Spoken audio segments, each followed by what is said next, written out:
brought the energy. You are listening to Hope 103.1 FM Grenada.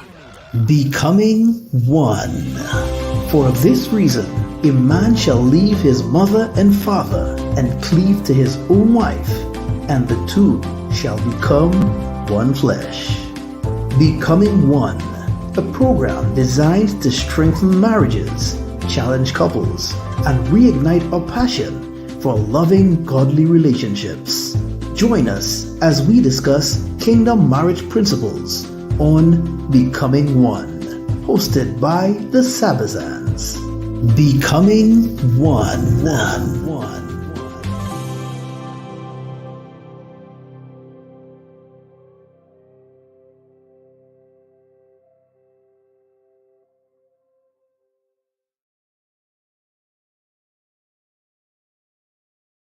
You say me where you see, I don't so see where just a germinate. So be hopeful, cause waiting I no be say. The baba where we they serve, no they use us play.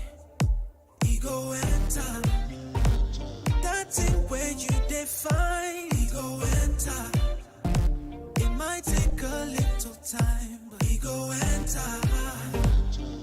When the stars align, we go enter, and everything will be just fine. Cause when Oluwa say yeah, yeah, yeah, yeah, yeah, yeah, yeah, nobody can say no.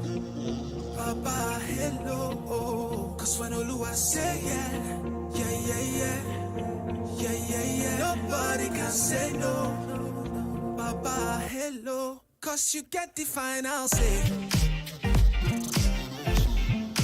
No matter what them say, no matter what them do, yes, you get the final say. No matter what them say, no matter what them do, delay is not denial. Keep waiting patiently. You can triumph through your trials if you just believe. So don't give up the fight, cause Papa God know they sleep. One day you will surely celebrate. He will supply your need. Have a little faith and see that we go enter, we go enter. That thing where you define, we go enter, we go enter. It might take a little time, we go enter. When the stars align, we go enter. Everything will be just fine. Cause when Oluwa say yeah, yeah, yeah, yeah, yeah, yeah, yeah, nobody can say no. Baba, hello, oh. Cause when Oluwa say yeah, yeah, yeah, yeah, yeah, yeah, yeah, nobody can say no. Baba, hello. Cause you get the final say. No matter what them say, no matter what them do, yes, you get the final say. No matter what them say, no matter what them do, you get the final say. You get the final say. Ooh, no matter what them say, no matter what them say. Yes. Blessings to everyone in the radio land. Good evening to you. Hi guys, good evening and welcome again to Becoming One. We missed you. Yeah, trust me, we're still in vacation mood. Yes. You know, we're still in that kind of mood right now. We're just trying to transition a little bit. Yeah. But we missed you. We missed all of you and we're back and we're ready. We're ready. So welcome for those of you just joining us, maybe for the first time you're tuning in to Becoming One. Welcome to Becoming One. This is a program where we seek to build up marital relationships, to prepare singles for marriage, to strengthen those relationships and help people get ready and be really built up in Christ for marriage. This is what this program is all about. So if you're thinking about getting married, all right, or if you're already married, this program is for you. Just for you. Yes. And last time we were here, that's last month, we spoke about We Are One, Not Two. Remember that program? Yeah, I did. It was an interesting program where we basically spoke about the importance of being one flesh and what it really means to be one flesh. All right. And we broke it down and we spoke about, where you leave and you cleave. So when you become one, when you get married, it's no longer, the two of us. It's us. It's no longer me and you, it's us. So you talk a different language. All right. So we just recapping a little bit. So us, but yet still we are one. Yeah, it's really is interesting. That's the way God does it. Yeah, right? I never thought about it. That's a kind of paradox, Yeah. How can two still be one? Yeah. Very interesting. Yeah. All right, guys. Wonderful. Yes. Wonderful. So, go ahead. Yes. So, in case you missed it, you can still go back to YouTube and look back at previous episodes. We did a couple episodes in the past. So, we are one and not two. We did marriage covenant. Yes, the marriage covenant. We did. If you remember, yes. We did preparation for marriage. All right. I can't remember the exact topic, but many topics so far. So today we are going to be talking about working on your marriage. Why the tone? All right. Why the tone? Yes. Well, I don't know. I just feel like talking a little bit soft. Yes, we're working on our marriage. Yeah, very important. We're working on our marriage. But I want to encourage those of you listening right now to take an opportunity to share this program. Yes. All right, take an opportunity and share the program. Put it on your WhatsApp status, put it on your Facebook status, share it with at least 5 married persons that you know. And the single ones too. Yeah. Yeah, and the singles. Yes, because Don't single live for people. the singles. Yeah, because we want the singles to know what marriage is about, and you have to prepare yourself from now. So share it with a single person as well. All right. Yeah. So please go ahead and do that. But before we jump into our conversation tonight, let me just put you on pause just for about a minute, and we'll be right back. Right back, guys. Stay tuned. Becoming one. For of this reason, a man shall leave his mother and father and cleave to his own wife, and the two shall become one flesh. Becoming One, a program designed to strengthen marriages, challenge couples, and reignite our passion for loving godly relationships. Join us as we discuss kingdom marriage principles on Becoming One, hosted by the Sabazans. Becoming One.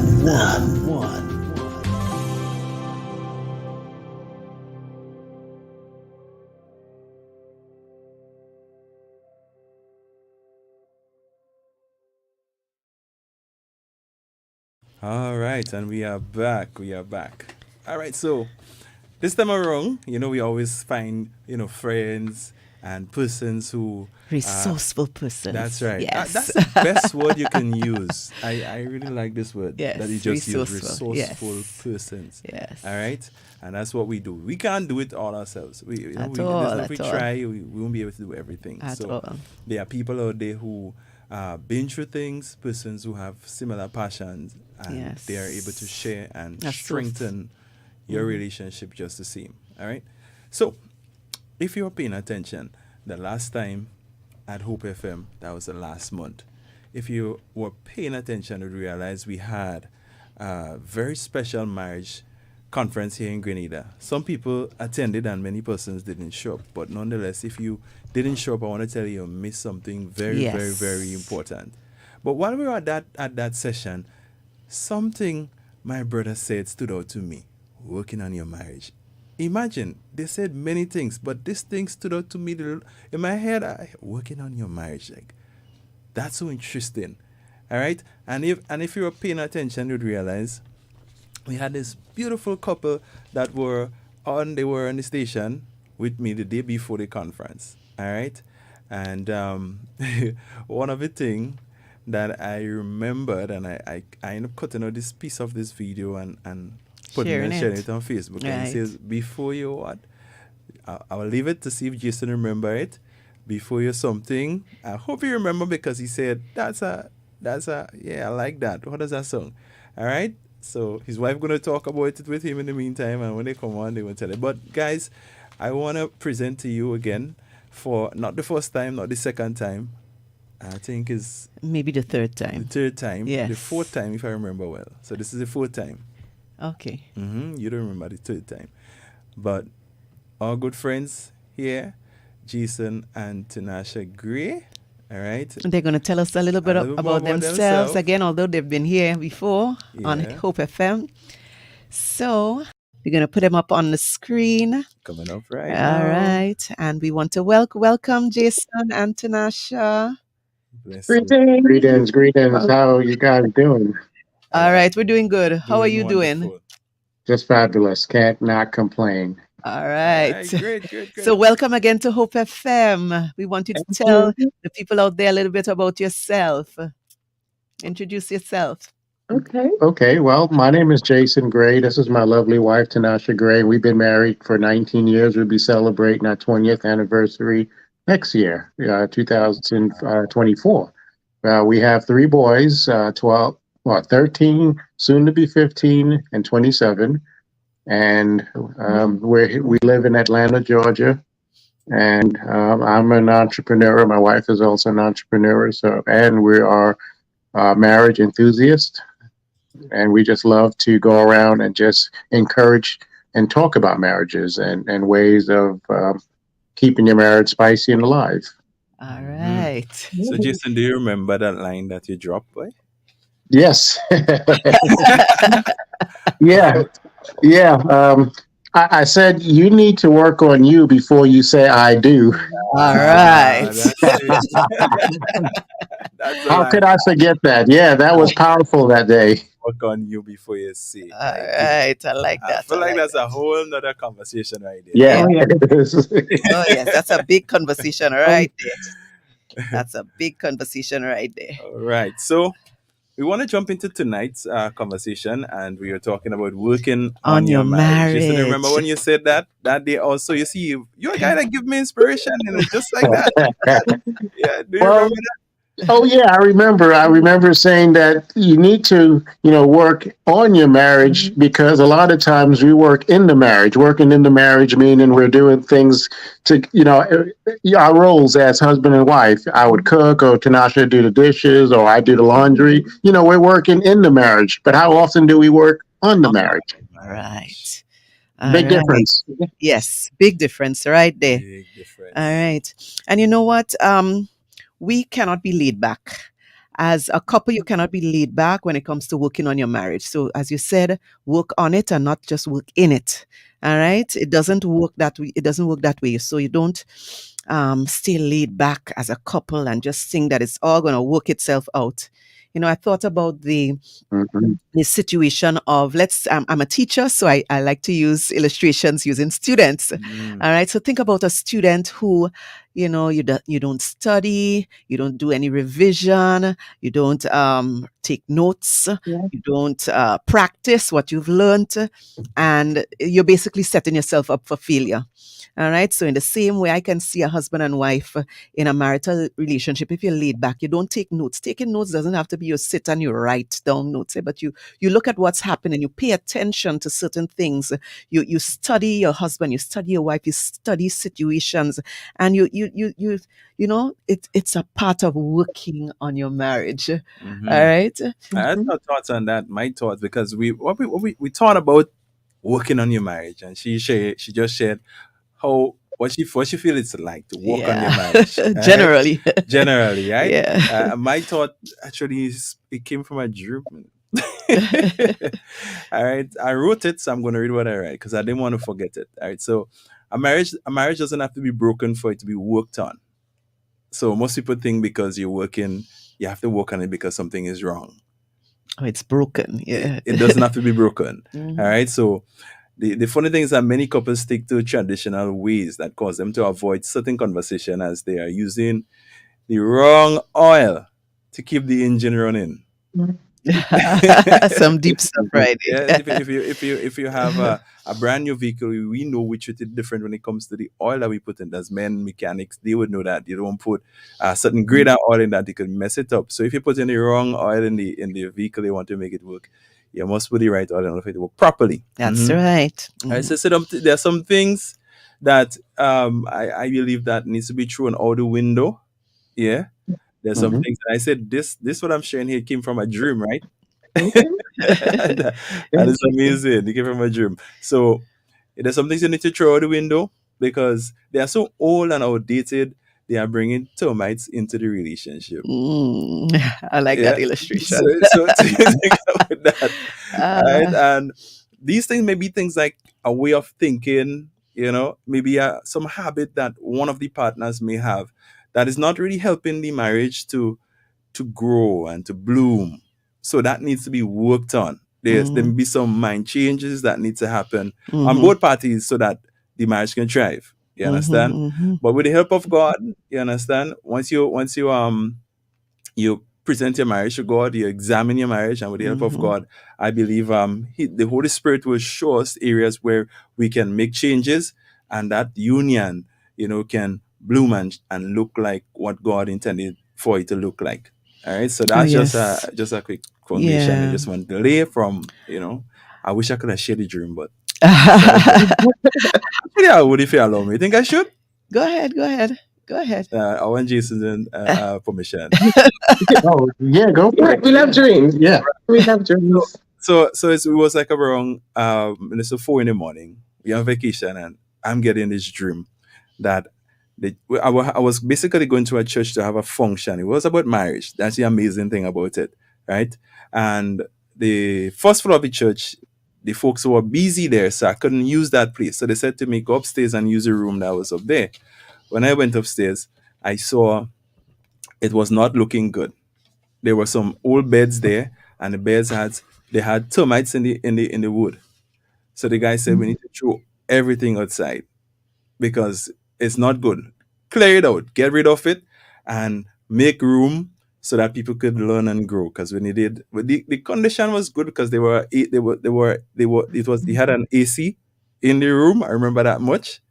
But like when I wake up from the dream, I was like, God, what are you really saying? I just started penning, and these were the words that came out from that dream. You understand? So I saw that the termites there may be the mentality, right? That some people may have. They would maybe whatever is existing that the termite is eating away. You need to throw it outside. It's no longer good. All right. You need Start to throw afresh. it out and Start start new. afresh. So you need to work on the marriage. But let me not take everything. I want to hear from the All right. So today we basically want to focus on four main areas. All right. There's so much to talk about in terms of working on your marriage, but we want to focus on four main areas. Actually, five. All right. So we're gonna start off with relationship with God today because I believe that is the perfect place to start. All right.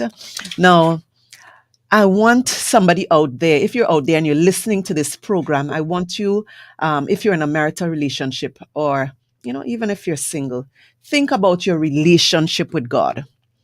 Think about your relationship with God, and we want you to rate it on a scale of 1 to 10. If you were to rate your relationship with God, how intimate am I with God? How much and when I say that, how much time do I spend with God?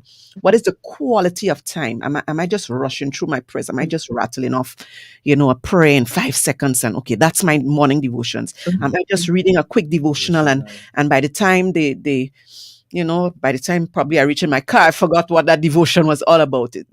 How would you rate your relationship with God on a scale of 1 to 10? I want you to really think about it if you're out there listening. All right. Let's say that 1 is really poor and 10 is excellent.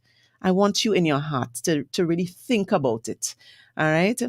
If you're rating yourself a 1 or 2, if you're rating that relationship a 1 or 2 or 3, that is really poor. All right. It means that you are not spending enough time in prayer. All right. Whether individually or together with your husband or your wife, because I believe, all right, that, spending time with God alone and also spending time with God along with your husband or your wife is so important. All right. It is very important. Intimacy with God, all right, is important. All right. It is where everything starts. When we start moving away from God and that intimate relationship that we have with Him, that is where everything starts going downhill. Because God is our source. He is the one that knows all, He sees all. He understands your husband more than you understand him. He understands your wife more than she understands herself and more than you understand her. All right. That this is where it all begins.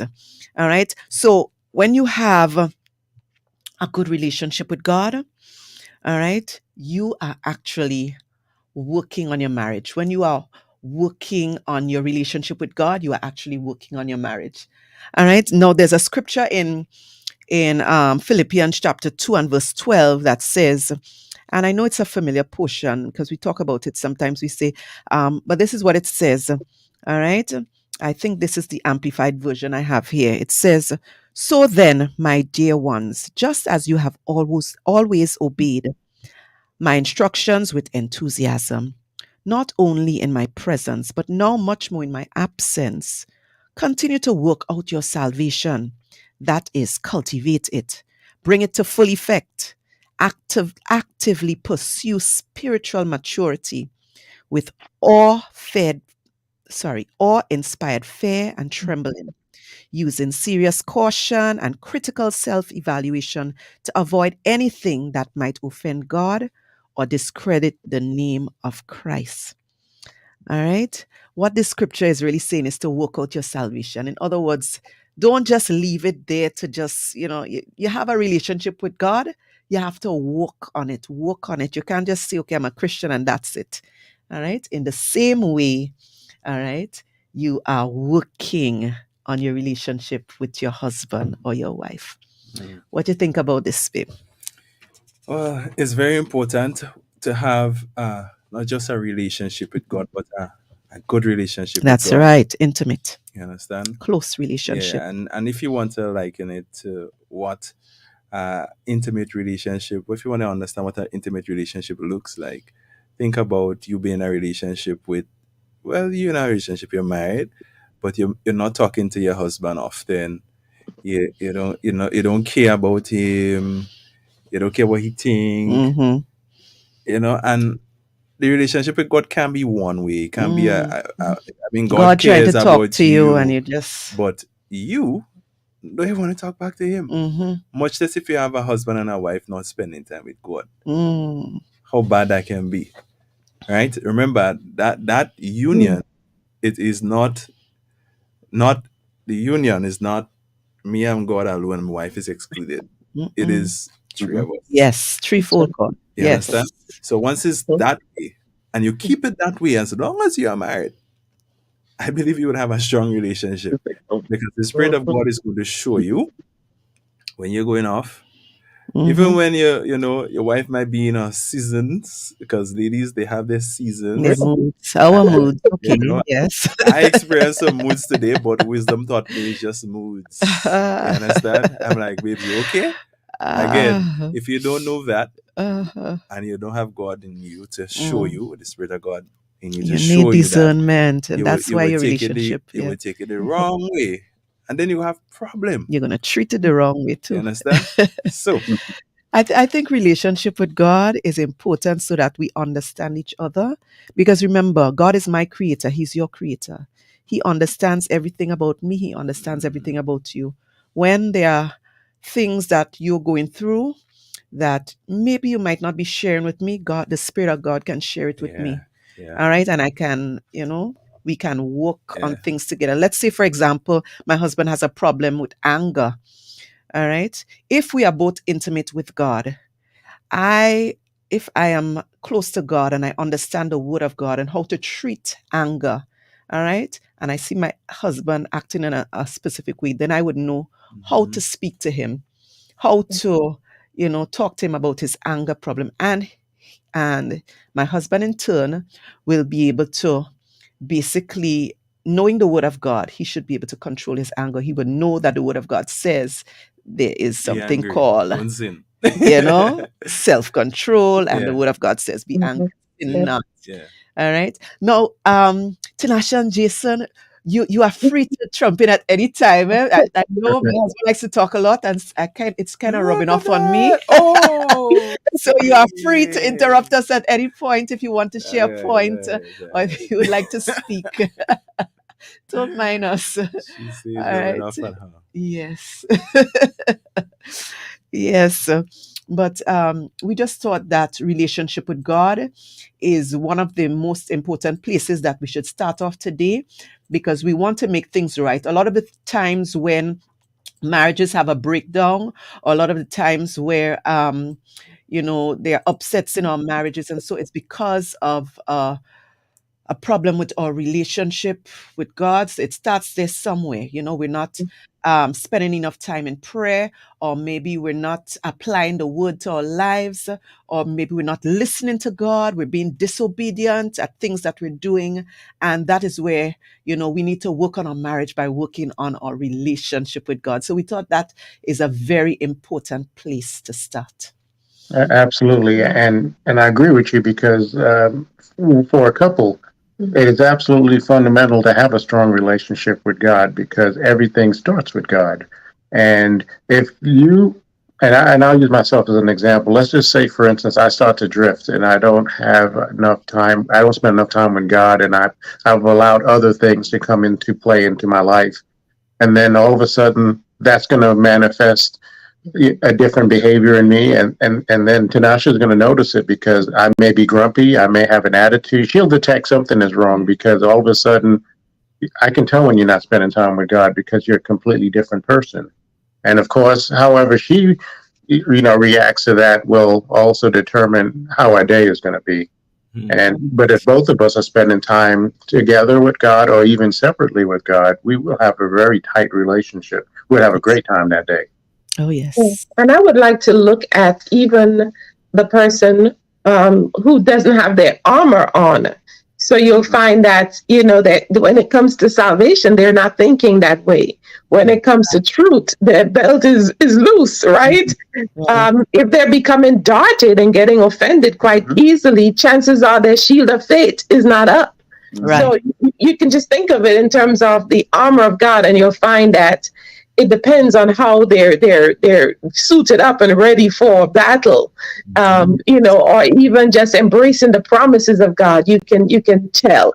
So it's so really important to get that tight, because you still have to deal with each other and work with each other on the journey. Yeah, and look at it as a triangle. I'm going to have a little triangle here. Of course, God is at the top of the triangle, and Tinashe is here, and I'm over here. And the closer we go up the triangle, we will eventually, as we strive together to get closer to God, we also get closer, because eventually, boom. Yeah. That's right. I love that. So it's horizontal and vertical. Right. Yeah. Oh, yes. Yep. Oh, yes. I love that. And of course, if you do it the opposite way, and we go further away from God, we go further away from each other also. That's right. Yeah. That's right. That's right. Wonderful illustration right there. Mm-hmm. Oh, yes. So this is the right place to start. With God. All right. Relationship with God. This is foundational. This is really important in us working on our marital relationship. We want the world to know this is where it begins. But we want to talk about another very important part of our marriage and working on our marriage, which is that C word, communication. Tell us what you think about communication, and how do we use communication to work on our marriage? Let's hear from the Greys. I would say this here. For men, we are notorious for not wanting to communicate.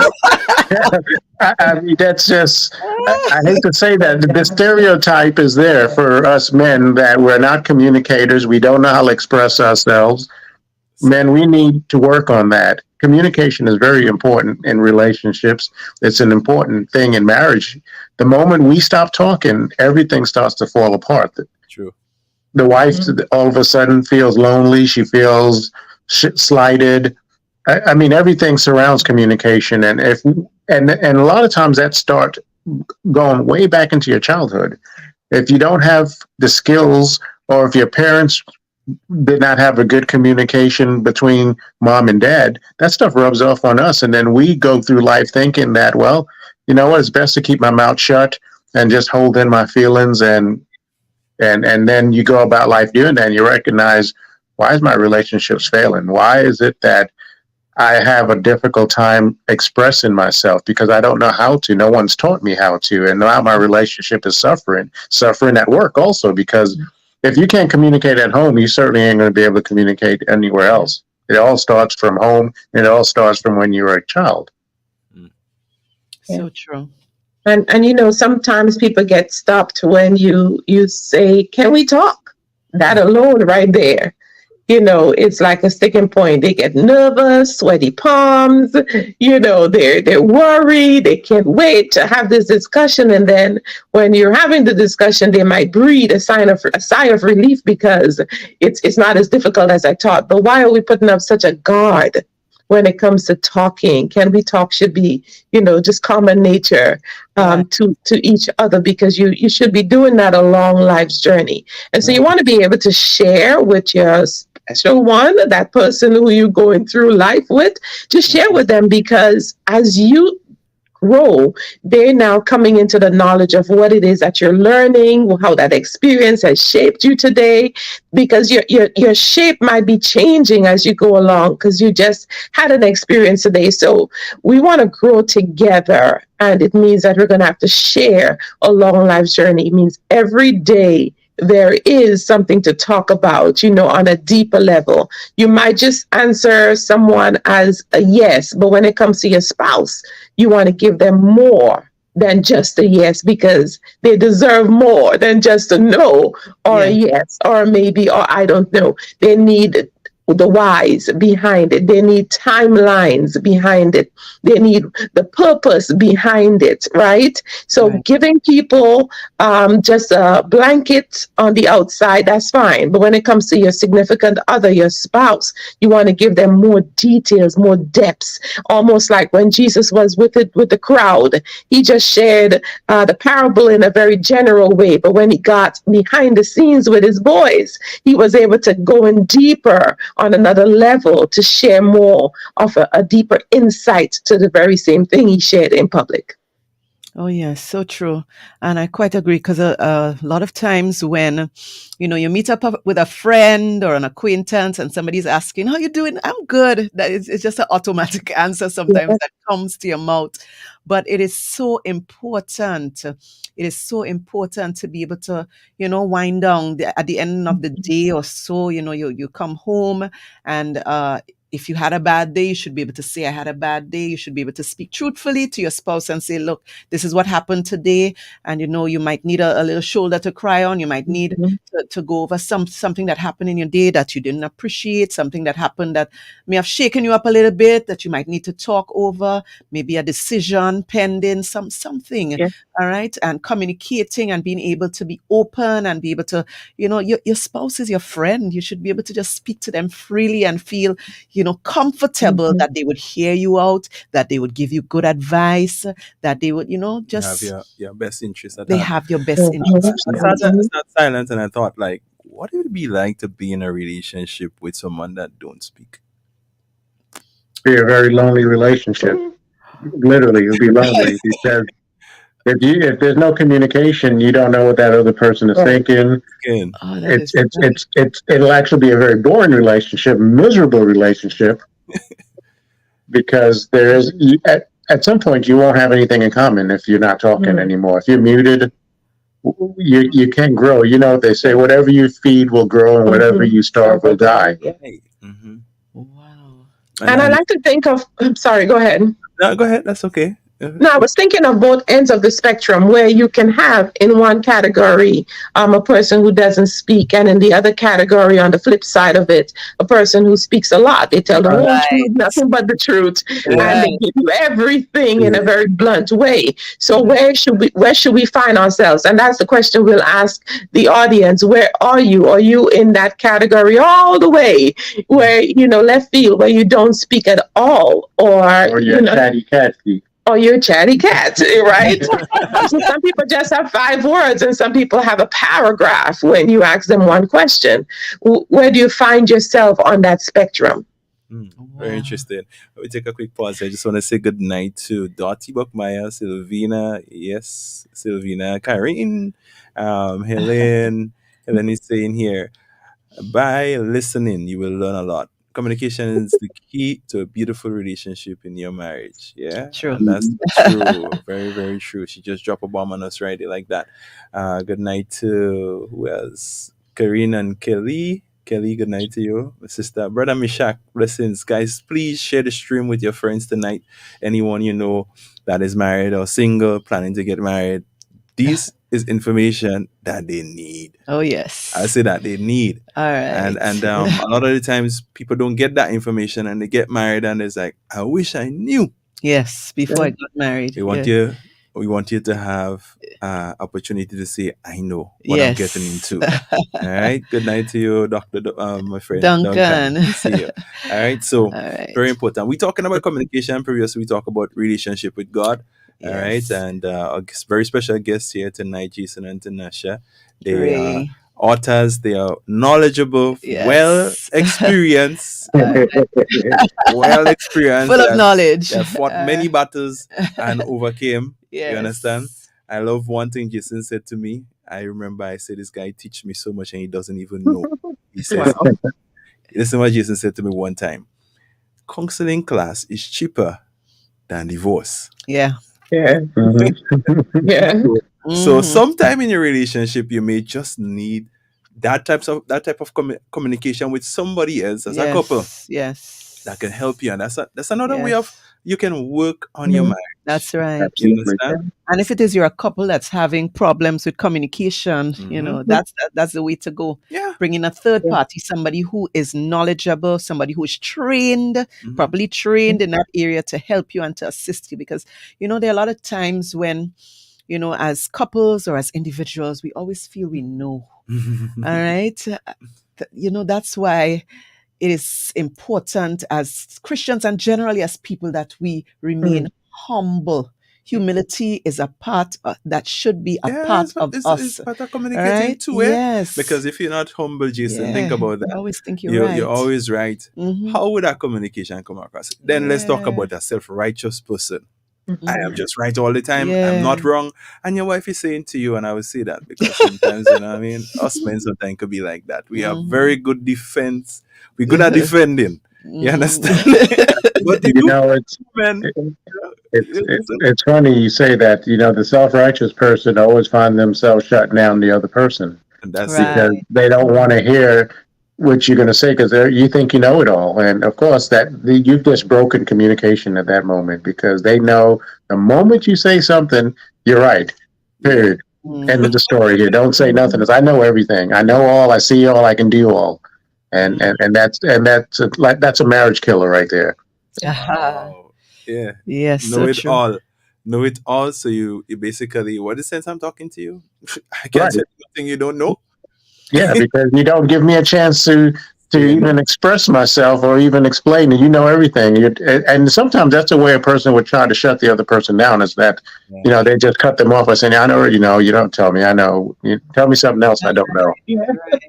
Right. And that's not the way to go. Not good. That's not the way to go. And you know what? We're talking about communication. And you know what comes to my mind really? The fact, and I say it all the time, and my husband kind of shoots it down. But when we first got married, and Tanasha can bear me out, I was always a quiet person, right? Tanasha knows me from back then. I was quiet. I didn't speak much growing up. I was, but as we say it locally, butter couldn't melt in my mouth. Okay. Butter couldn't melt in my mouth. Okay, I never heard that. right? It's like you're quiet, you don't have much to say, all right? But when I met this guy, I don't know, he talks so much, and I find like if it kind of rub off on me, it's like, no, he telling me I talk too much, all right? So I say that to say sometimes when you get married, all right, in terms of character and so, and the Bible speaks about, well, I think it goes both ways, whether it's good character or bad character, it can, it can rub off, right?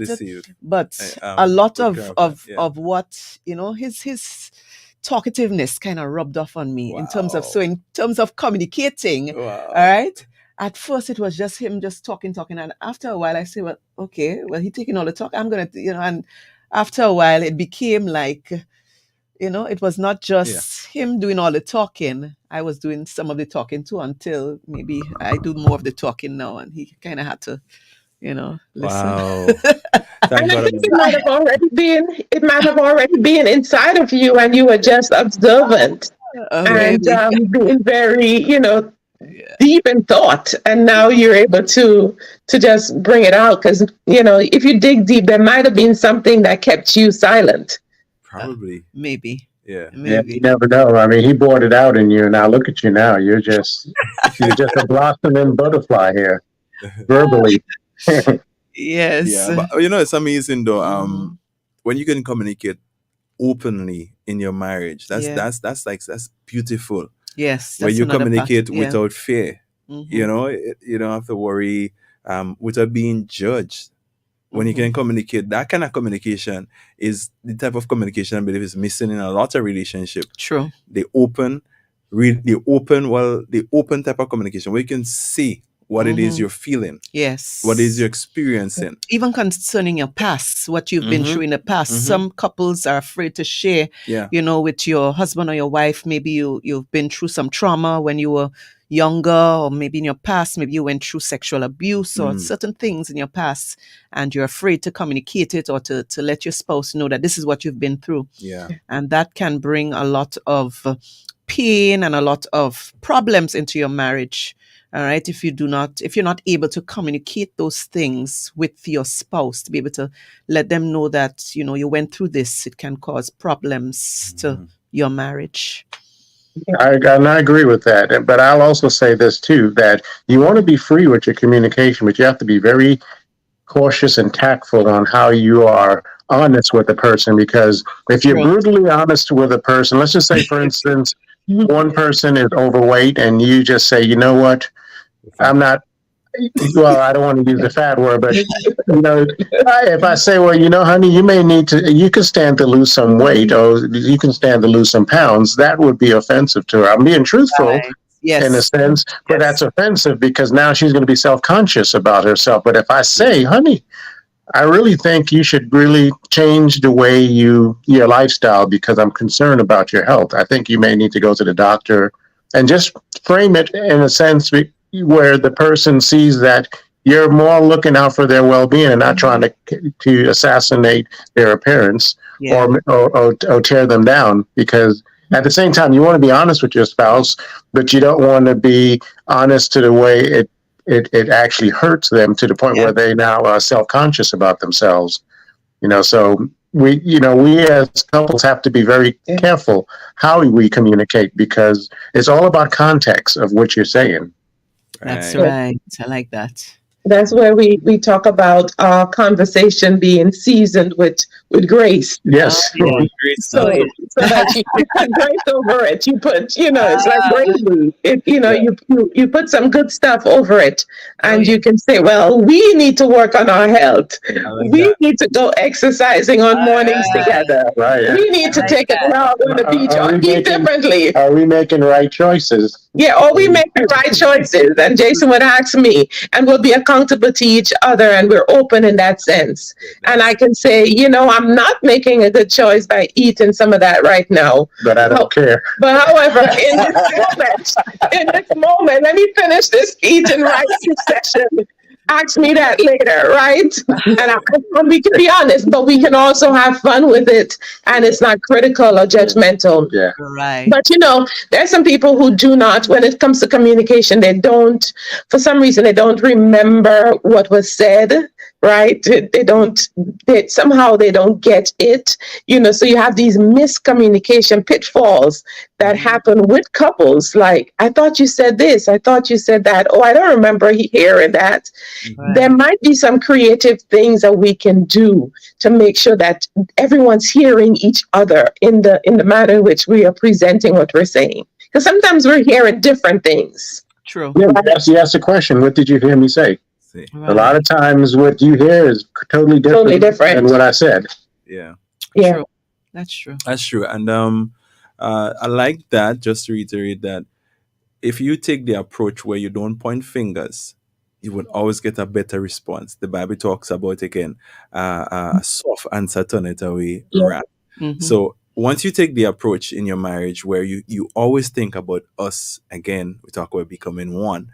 No, we are one, right? Because I don't want to see you hurt. I don't want to have to be going to.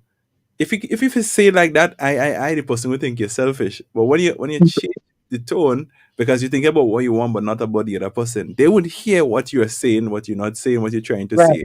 You get me? So I love the way that you say, "Are we making right choices?" Or I think we should go exercise at least once a week. I think we are having too much sugar in the house. Sometimes you're really not having any sugar. Yeah, it's not me, right? It's the other person. Yeah. Right? All right. but to include ourselves, because again, we are a team.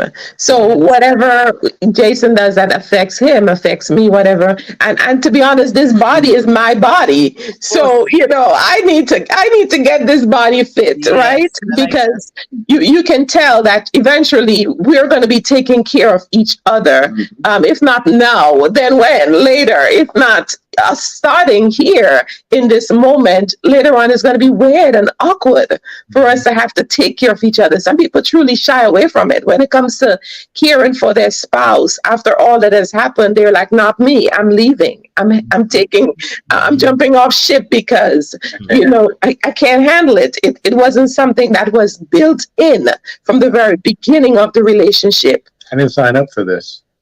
That's what you tell them. That's what you normally hear. I didn't sign up for this. I'm bailing out. I don't want to be a part of this. I want to live my life stress-free and not having to worry about taking care of somebody. And I think that's like a really selfish thing to do.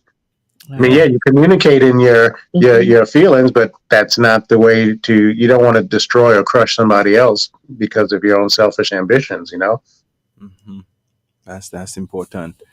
That's important. And you see, it's so important to have some, I would say, preview of worst case situation or scenarios rather that can probably happen. And you see, not that you're going to a marriage thinking about the worst ththing happening, but you need to know somebody's going to have your back before, in case the worst thing happen. And I know some people will say, well, I could tell you yes, no until then, but again, that's where the preparation comes in, and communication start even before you actually say I do. Communication, you have to notice and pay attention to how the person is caring for you. If they are not a good communicator when they are not married to you, how do you expect them to communicate with you? Right. It doesn't magically happen just like that. overnight. Okay, we're married now, so we're supposed to speak a lot. Okay, we're married now, so I'm going to be open to you all the time. Pay attention. We have to. Yes. Well, here's the thing. You remember when we were dating, and I say we, all four of us, and us as guys, we're pursuing, and we are just talking a lot. Talking a lot. Well, here's the reason why we're talking a lot. We're talking a lot because we got these boundaries that are set up that basically say I won't be able to spend the time that I would spend with you, that I want to spend with you. So I want to get everything out. I want to spend as much time. I want to do everything. And then when you get married and those boundaries are gone, all of a sudden it's like, well, I don't have to work as hard anymore because you're right here. Well, I don't have to call you 3, 4, 5, 6 times a day like I used to. The only reason why I did that is because I didn't see you as often as I'm seeing you now. And we got to get out of that mindset and continue to pursue our wives, continue to keep the line of communication open, just like we did when we were in the hunt. Word for the wise. A word from the wise. I like that. Oh, man, we are always hunting. Yeah.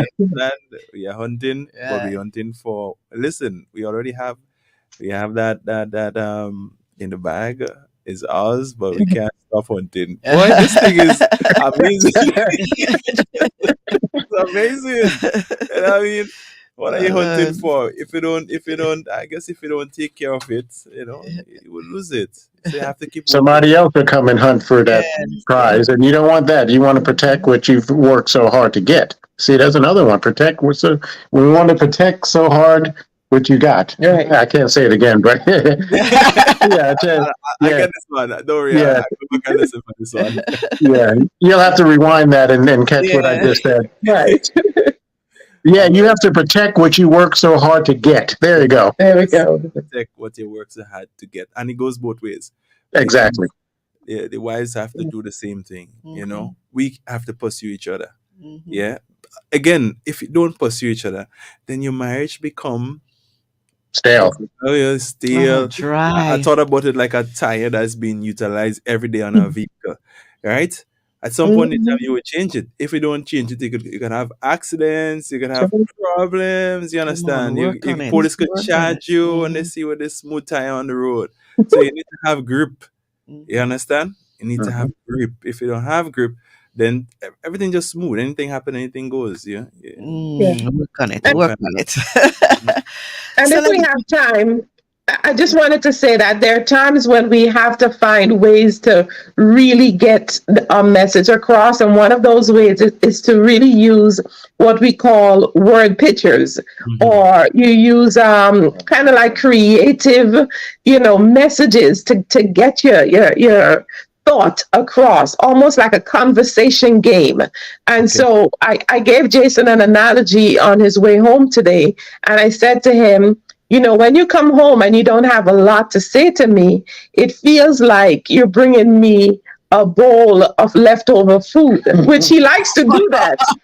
He likes to bring me the little leftover salad and fish and whatever he had during the day. And I'll just open it and say, oh, wow, that's cute. I like that. Yummy, it tastes better later, right? But if you don't talk to me, as much, and you've already used up your words throughout the day, it's leftovers that I'm receiving. Okay. Right. See how she did that metaphorically, compared my leftovers to now. What a nice metaphor. I'm a visual learner, so I saw everything in my head.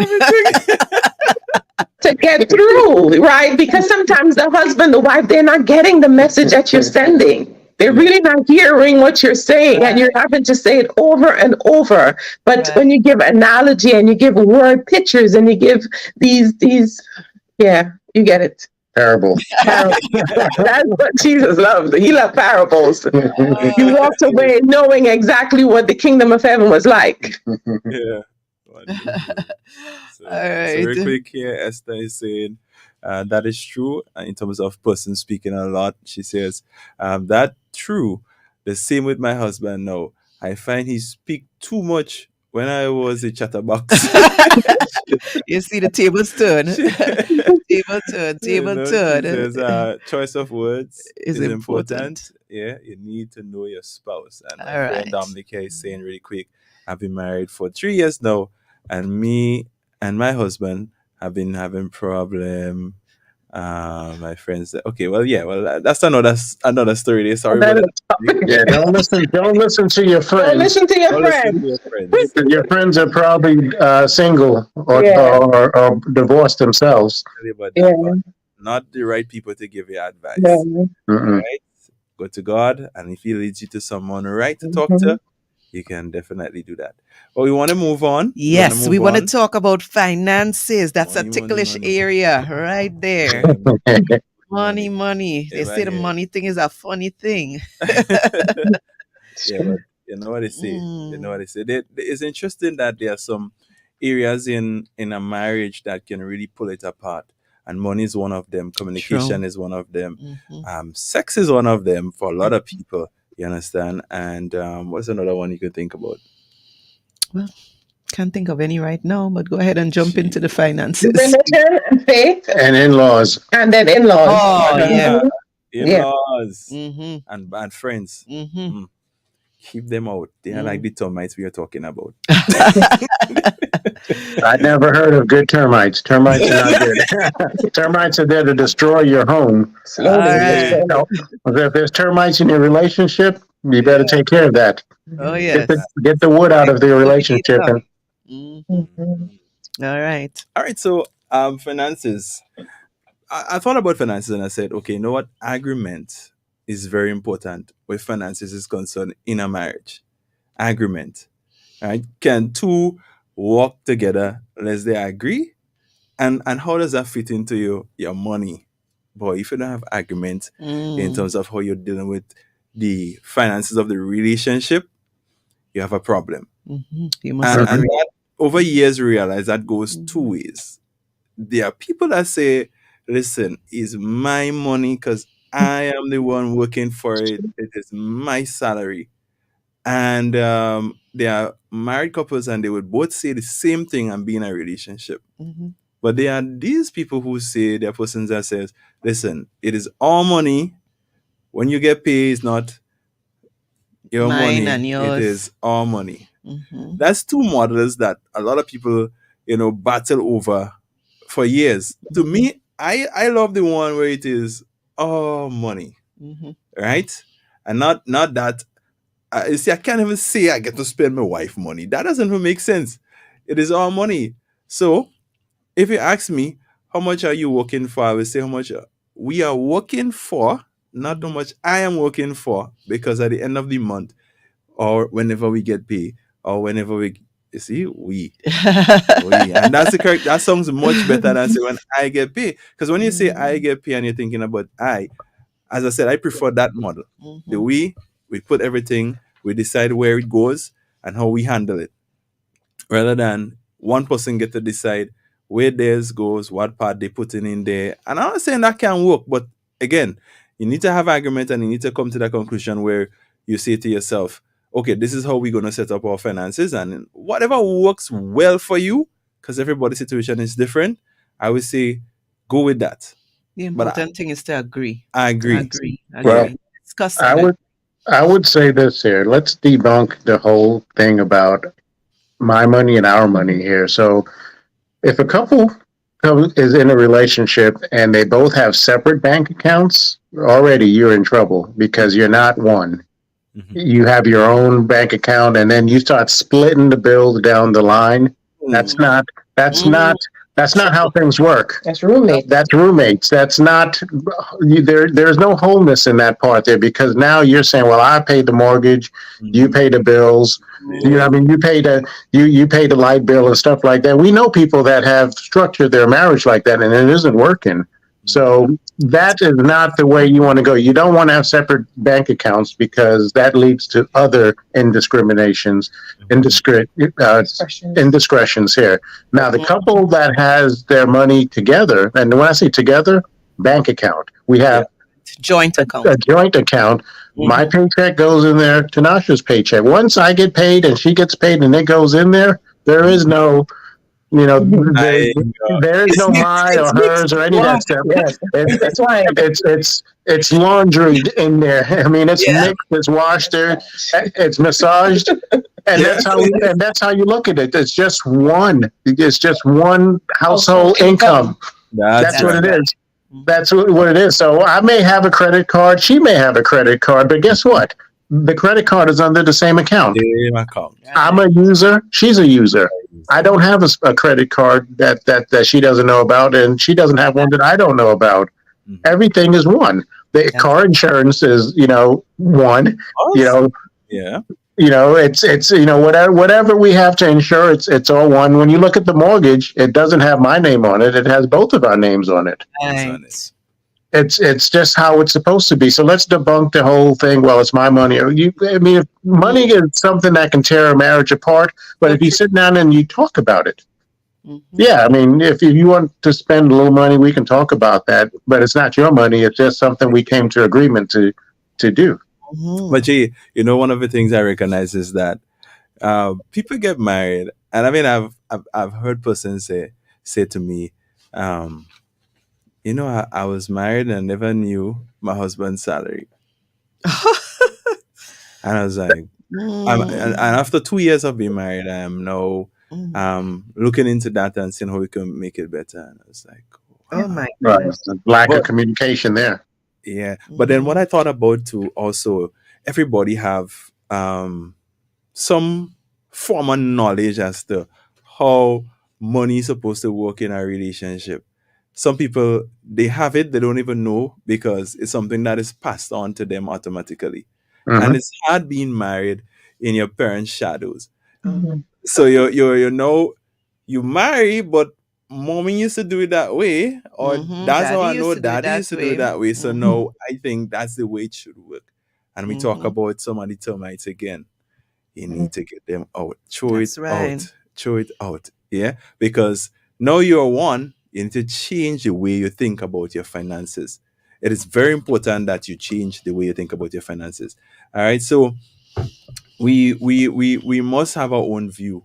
And if you haven't yet come to a place as a married couple where you have a united view regarding your finances, that's a communication. That's something you need to sit down and have a conversation about. And if you're still having a hard time, please seek counsel. Yeah? Speak to somebody who is going to tell you better. Yeah, because you would always have problem. Because you yeah. If you don't manage your finances, they'll run away. I mean, as far as the finances, because hold on. You just dropped some bombs, Jed. Say that again. So if you don't manage your finances, that's fine. It'll run away. You'll lose control of your money will just go away. And here's the thing: you don't want to chase after money because you'll never catch it. You'll never catch it. You never catch it. And for Tanasha and I, we'll just say this. I mean, we set it up, and I get paid once a month, and everything is auto draft. It goes into the account. We can be in Grenada, we can be in anywhere in the world, and not worry about bills being paid because we have it set up where everything's auto drafted. And that's just how, and we've been doing that for years. Right. And I believe one of the key principles is to plan together. Plan together. If you don't put your money on paper first before it's already spent, you won't have a plan. So you just plan together. Whatever it is that has to be done for the household, for him, for her, for children, for in-laws, for church, for this, for that. Let's put it all on one spreadsheet. And after you've mastered that, I mean, you could break away from it and the culture would still exist. But as a new couple coming into marriage, you want to start that exercise of planning, for your finances together. But because, as you said, it's a process of becoming one. So there's a fostering of that type of relationship, that type of culture within your marriage. Oh, yeah. And I'll say this here. When you first get married and you start bringing in your finances into the pot, you're also bringing in debt, student loans, child support, if you have that. And a lot of times couples resent each other for that because they feel like that other person is bringing in things that are keeping them from the dream. I won't say American dream because that's that pertains to it, but whatever dream that you have, and right there you're behind the 8 ball because I have these children here from other relationships that's just sucking our money away. Resentment kicks in, and now I'm now the reason why we can't afford a house. And I don't have anything else to say because that will always be a conversation point right there. Is because of your bad decisions and your kids. Now it is my kids. We can't succeed here in life. And it's deep. Yeah, and it's deep. That's something that you should have a conversation about before you get married. That, okay, if I have too much stuff going on, maybe we need to wait. Maybe I need to figure out how to straighten this out because once you get married, everything becomes one and my issues become your issues.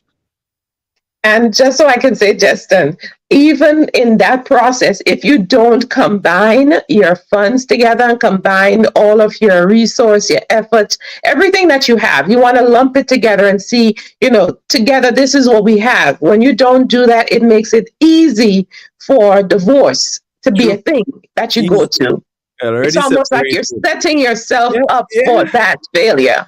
You're already separated. I went to Yeah. one financial institution in St. George, and talking to a loans officer, and this kind of conversation came up, and she was like, "I would never do that," and I'm like, "Well, why?" And then she's like, "Well, I've seen too many person come before me crying because they joined their account together." But I said, at the end of the day, you see, people don't understand what they're getting involved in. Mhm. And that's why you take the time. Yeah. You take the time, and then you have to understand marriage is not for divorce. So if you're gonna go into a marriage thinking I'll be divorced tomorrow, then I would say to you, you're not ready to get married. If you can't go giving your all, then don't get Don't married. do it. Do it. Stay away I mean, from that that. falls in the line with that falls in the line of signing a prenup. You now Mhm. want to keep your finances separate. What I came in with, I'll leave with, and so you're already planting that seed that Yeah. this is more of a contract than it is a covenant. And then what else are you keeping separate, right? It That's it it. obviously won't just be that. Right. Yep. And that's it. And you see, that's why it's so good to have a collective financial view when you're in a marriage, you and your spouse, you and your husband, you have that one view. I love the idea where one of the things, again, I would say, by way of budgeting, you can basically budget the entire year before the year is over. You can plan for a year where your money is going to be spent and how it's Mhm. going to be spent before it is spent, because you don't want to have a laid back approach towards your finances. Is a very important aspect of a relationship. And if you just do any kind of thing any old how with what you have, you're not a good steward with what God bless you and your husband. If you want more, you have to be able to steward the thing properly. That's Lest right. you would end up not having enough. You'll be all the time wondering where it's coming from. It's just not going to work. And even the richest man knows that very well. He must steward his money properly if Mhm. you want it to grow. And I believe every relationship must have some form of investment, something happening apart from the just the monies that you're working for. You need to have something else working for you. So again, as a couple, you can take time to figure out what you can, build together, give something life, so that thing now is generating income when you're not paying attention to it. Passive income, you understand? But there are a few questions that I believe persons should talk about, and even if you're married and you haven't discussed them as yet, there's just a few questions I would like to ask here. But this is specifically for the folks listening and those who are viewing. All right. So here's some of the question. Will you have a joint or separate account if you get married and you don't know if that's going to be the case? And again, we don't like the idea about separate account. So if you're asking, Make sure you're on the same page. You need to make yeah, sure both of you are all on the because same here's the page. thing: Yeah. if you're asking your partner to be, um, do you think we should have a joint or separate account? Girl, you say, I want to have a separate account. Then I'm asking you to rethink this. Go and have a conversation with Mm-hmm. somebody else and come to a better conclusion before you even say yes to that person. Jason talked about most of his stuff is done by draft. The overdraft, that's your online system where you set up everything, and even if you're not the one that says money in your account, it pays automatically to whoever you owe, right? Some people don't like the idea of online banking. They're so traditional in their thinking. They want to see all their money in their hand. If possible, to hide it under their mattress, they would actually do that, so to speak. So Yeah. imagine someone comes into a relationship with that kind of mindset, You and the need other to is talk like, I about am it. modern. I Mm-hmm. believe in I using the technology because it make my life easier. Mm-hmm. Every month you want to run to the line and stand up this long, long line because that's how your parents taught you. Come on, I just see some lines in Grenada, bro. I'm like, Mhm. what are these people doing there? Mhm. You know? When Pay I your was, bills online. there is a line, it is online. Some people Pay your say they don't bills. trust. But then again, you Yeah. see, it's another conversation you need to You have need to because talk about somebody that. might prefer that way rather than online. They prefer to go in the line. Mm-hmm. All right. And who's going to That's take care of the bookkeeping? Would it be a joint or separate? who will be responsible Responsible for for it? paying the bills, Yeah. Yeah. you know. Yeah. So just a few questions. Would you buy a home? Very important. Or would you rent a home? Because if the woman is thinking that she wants her own home, but the man is saying, "What you see this? I don't have That's time to do this. money. I just want to buy. You understand? Or Rent. rent. Then A we little have bit, mom. to live with mom Yeah, you need to have downstairs. those discussions You before. know." And here's the next question: how often would we go to dinner? You know, Or even the decide. wife she go into this relationship, and my man when he was dating, every Friday night, dude is taking out, potential wife to be for Oh, dinner. wow. And then now Or you're every married, two For the and days. false expectation. you can't keep up with it. And then she's like, "Well, you remember what you used to do? Guys, please make sure the standards you set in, you could keep Mhm. up to it." Talk about And things, the money is communicate. involved again. Money is involved again. You Mhm. understand? Jason talk about the credit card. That's one of the question. Would you use a credit card, or would you borrow money? Some people prefer not have a credit card at all because they say the interest is higher. But it's a conversation you need to have. Just two more questions. How often should we take our family on vacation? What if I want to go on vacation every month, but the wife is like every 2 years, sorry, every year. But the wife is saying, um, once a year is good, twice a year is good enough. Well, when that second year come around and I want my vacation, and I don't really want to go. We need to discuss things. The important thing is to You communicate. We need to understand? talk about these things. All of this is finance, but you need to Yeah. talk about it and make sure you're both on the same page. Because as Justin said, sometimes you grow up in a certain way. Mom and dad used to go on vacation every Easter, every August, every Christmas, and that's what you're accustomed to. But Well, you need to well, before talk I about before it. I was married to my wife, every year this lady used to be in the United States of America. She makes it a duty to save her money as a young working lady to take her summer vacation Hmm. in the big city. She goes shopping Yeah, or Christmas time as Christmas well. time. You understand? So like twice a year. But at some point in time, you had children come in, you have more responsibilities. So you Hmm. have to then adjust, you know?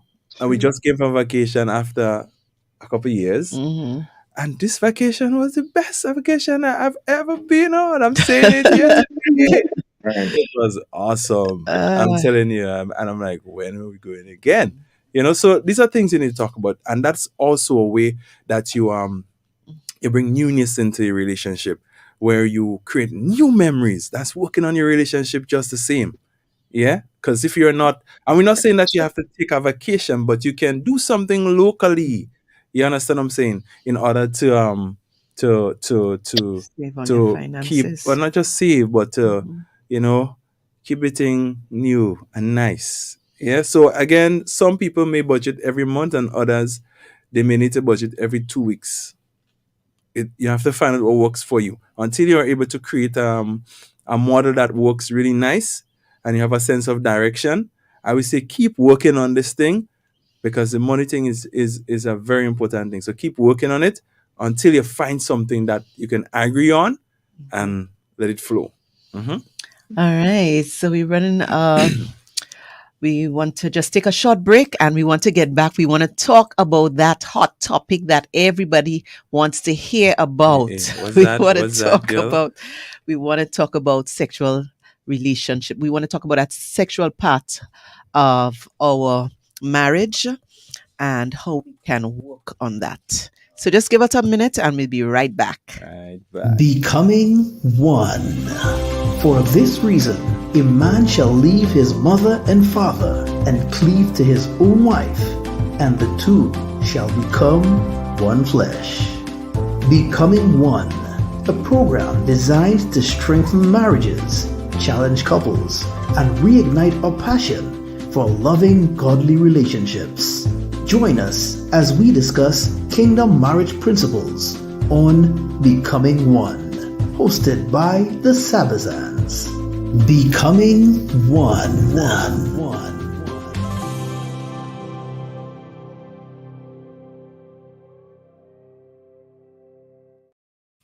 All right, and we are back We are back. We are back. If you're just joining us tonight, we have our guests, Jason and Tinasha Gray, and they're joining us, and we're talking about working on your marriage. All right. So far, we've talked about our relationship with God. We've talked about communication. We've spoken about finances. These are parts, things that we need to work on so that we can work on our marriage. And we want to jump into that spicy topic that everybody, is interested in. We want to talk about sexual intimacy. We want to talk about. Interested in that Okay, sorry. Well, I mean. Okay, couples like to. All right. Jason, look like my wife is very interested in this topic. So yes, that's because she has needs. I believe. There's some people that want to talk about it and some people shy away from it. So what do we want to do? We want to talk about it. Let's talk about it. Yeah. So Jason, you guys go ahead. We want to hear from you. Go ahead, Tinasha. Well, first, we can truly say and agree that sex is a gift that God has given to the married couple to be able to enjoy their relationship on a different level. And that would be the design that God designed. It allows us to not just have that physical encounter, but it's also an emotional and spiritual encounter. So when you have a couple who all they do is that physical thing, it makes it very robotic. There is no synergy involved. There is no yearning. So the question is there a difference between sex and lovemaking? There is. So when you look, let's break it down here. So when you look at sex is the act. That's the act. I mean, anybody can have sex. But the lovemaking portion is the foreplay and everything else before that. Sex is like the icing on the cake, right? But at the end of the day, what you want to do is you want to make love to your partner, and making love isn't sex. It's basically spending time together, being very interactive with that person.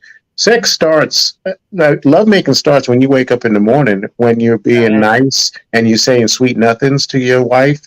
And you're just doing things together, touchy-feely, the communication portion, making that person feel very, very special, like they're the only person that's here in this world here. And usually when you start doing that, you're already prepping for what's going to happen later on. It may not happen at that moment, but you're stoking the flames. And that's what guys, and I would say women too, are missing in their relationship. They're not taking the time to do the work before you actually get to the finish line. Yeah. When you think about sex, I just want to drop there because I don't want to forget it. You think about sex, you think about nobody just peak like that. No. Sex tells you that you cannot just have sex and peak. Sex is intercourse. There you go. So you need to have that intercourse. Think about it on a broad spectrum rather than just narrow. Yeah, I just wanted to drop that real quick there. Sorry about that, Tinasha. Yeah, no, there are standards, and we don't want to exploit something that's good, right? Because eventually it will become unsatisfying and unfulfilling and routine, and it would just be, in some cases, people trying to make it more of a conquest, that I won, that I scored.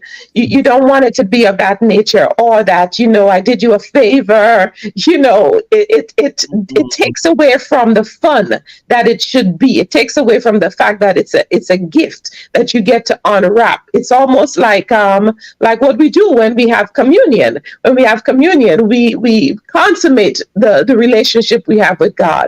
As often as you do it, you remember God in that sense. And as often as you have this sexual relationship with your spouse, you consummate the marriage, you bring it together, you create more of a sacred bond between both of you. You don't want to do it because it's duty. and neither to make it a weapon or have it to be a thing that calms the nerves or, take the edge off and, soothe the anxiety that a person may feel. It should not be in that vein. You want to make it more of a playful, right? Exploration, adventure, and you're having fun with your spouse. Right. And you don't want to pervert it. You don't want to look at things or think of other people to enhance it.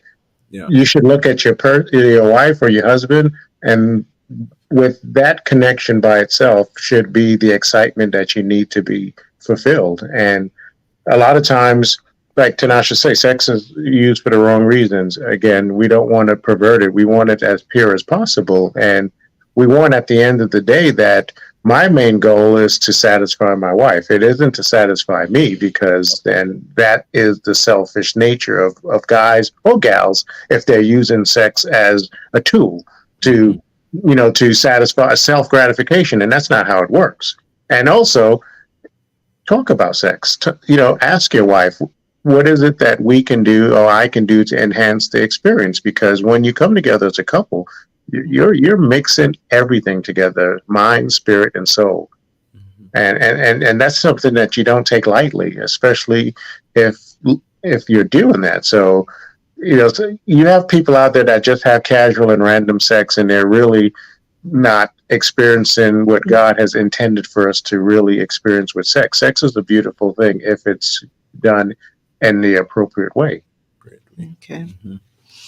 I like something that you just mentioned a while ago, and excuse me if you see me rubbing my eyes a little bit. I think my contacts in my eyes kind of irritable, so it's kind of upsetting me. But something that you just brought up there a while ago, which made me think a little bit. I've heard about couples, and I think this is where we really make an error as individuals and as married people. I've heard of couples who would say that they would sit down and look at certain videos together, and that's normal, porn, and that's normal, and that's okay because we're married and we could. I really think that they don't understand what these kinds of videos are doing to their relationship, because now you're looking on another man, another woman, all right, and it's like it is adultery because you're looking on them, and at some point what they're doing or their bodies or whatever they're involved in is going to be gratifying you as an individual, which in itself is adultery because you're looking on another man, another woman, and being satisfied by it. All right, the Word of God speaks about that. It says if a man just looks, he in actual do the act, but he looks. All right, he has already committed adultery. All right, so I think this is a very important point that we should bring out. Even if you're married, looking at porn or involving yourself in these kinds of acts where you look at these kind of videos, it really is not pleasing in God's eyes. So we should not be looking to be satisfied in that manner. But we have our husband, we have our wife. All right. And I like the words that Tinasha used: have fun, make it interesting. Adventurous, be adventurous. Yeah. Your husband and your wife, they are enough. You don't need to get toys. What enhancement? Listen, that's where the adventure is missing. You're so dependent on batteries and rubber. Oh my goodness, just leave them thing there. Enjoy each other. You understand? Enjoy. Listen, you might just be getting it wrong for a lot of years. It doesn't mean that you can't get it right. I've learned that it's not something that you automatically get right. Apparently, it is natural to grow into this thing. You understand? And the reason why a lot of people struggle in that area is because, and I've struggled there before, because I had, again, communication. There are these blockers that you don't pay attention to. Okay, you're not satisfied. What do you do?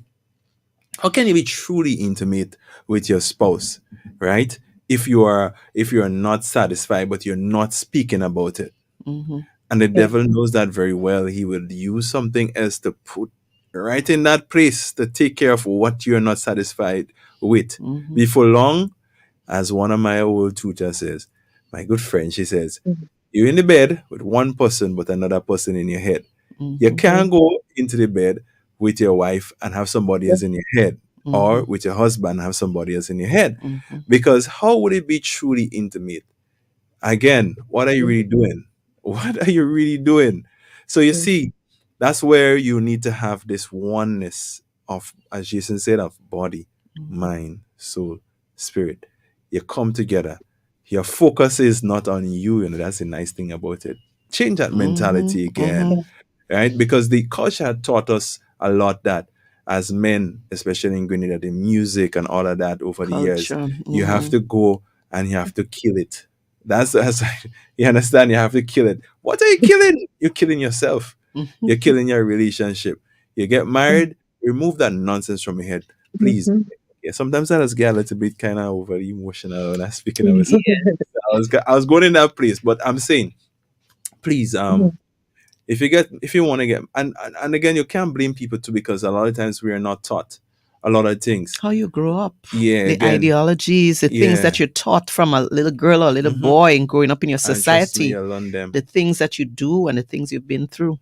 You learn them sometimes without even realizing again. So that's why a lot of washing need to take place, renewing of the mind, That's and right. understanding God's model for sex. You understand what was intended, for sex. When God said the man knew his wife, what does that mean?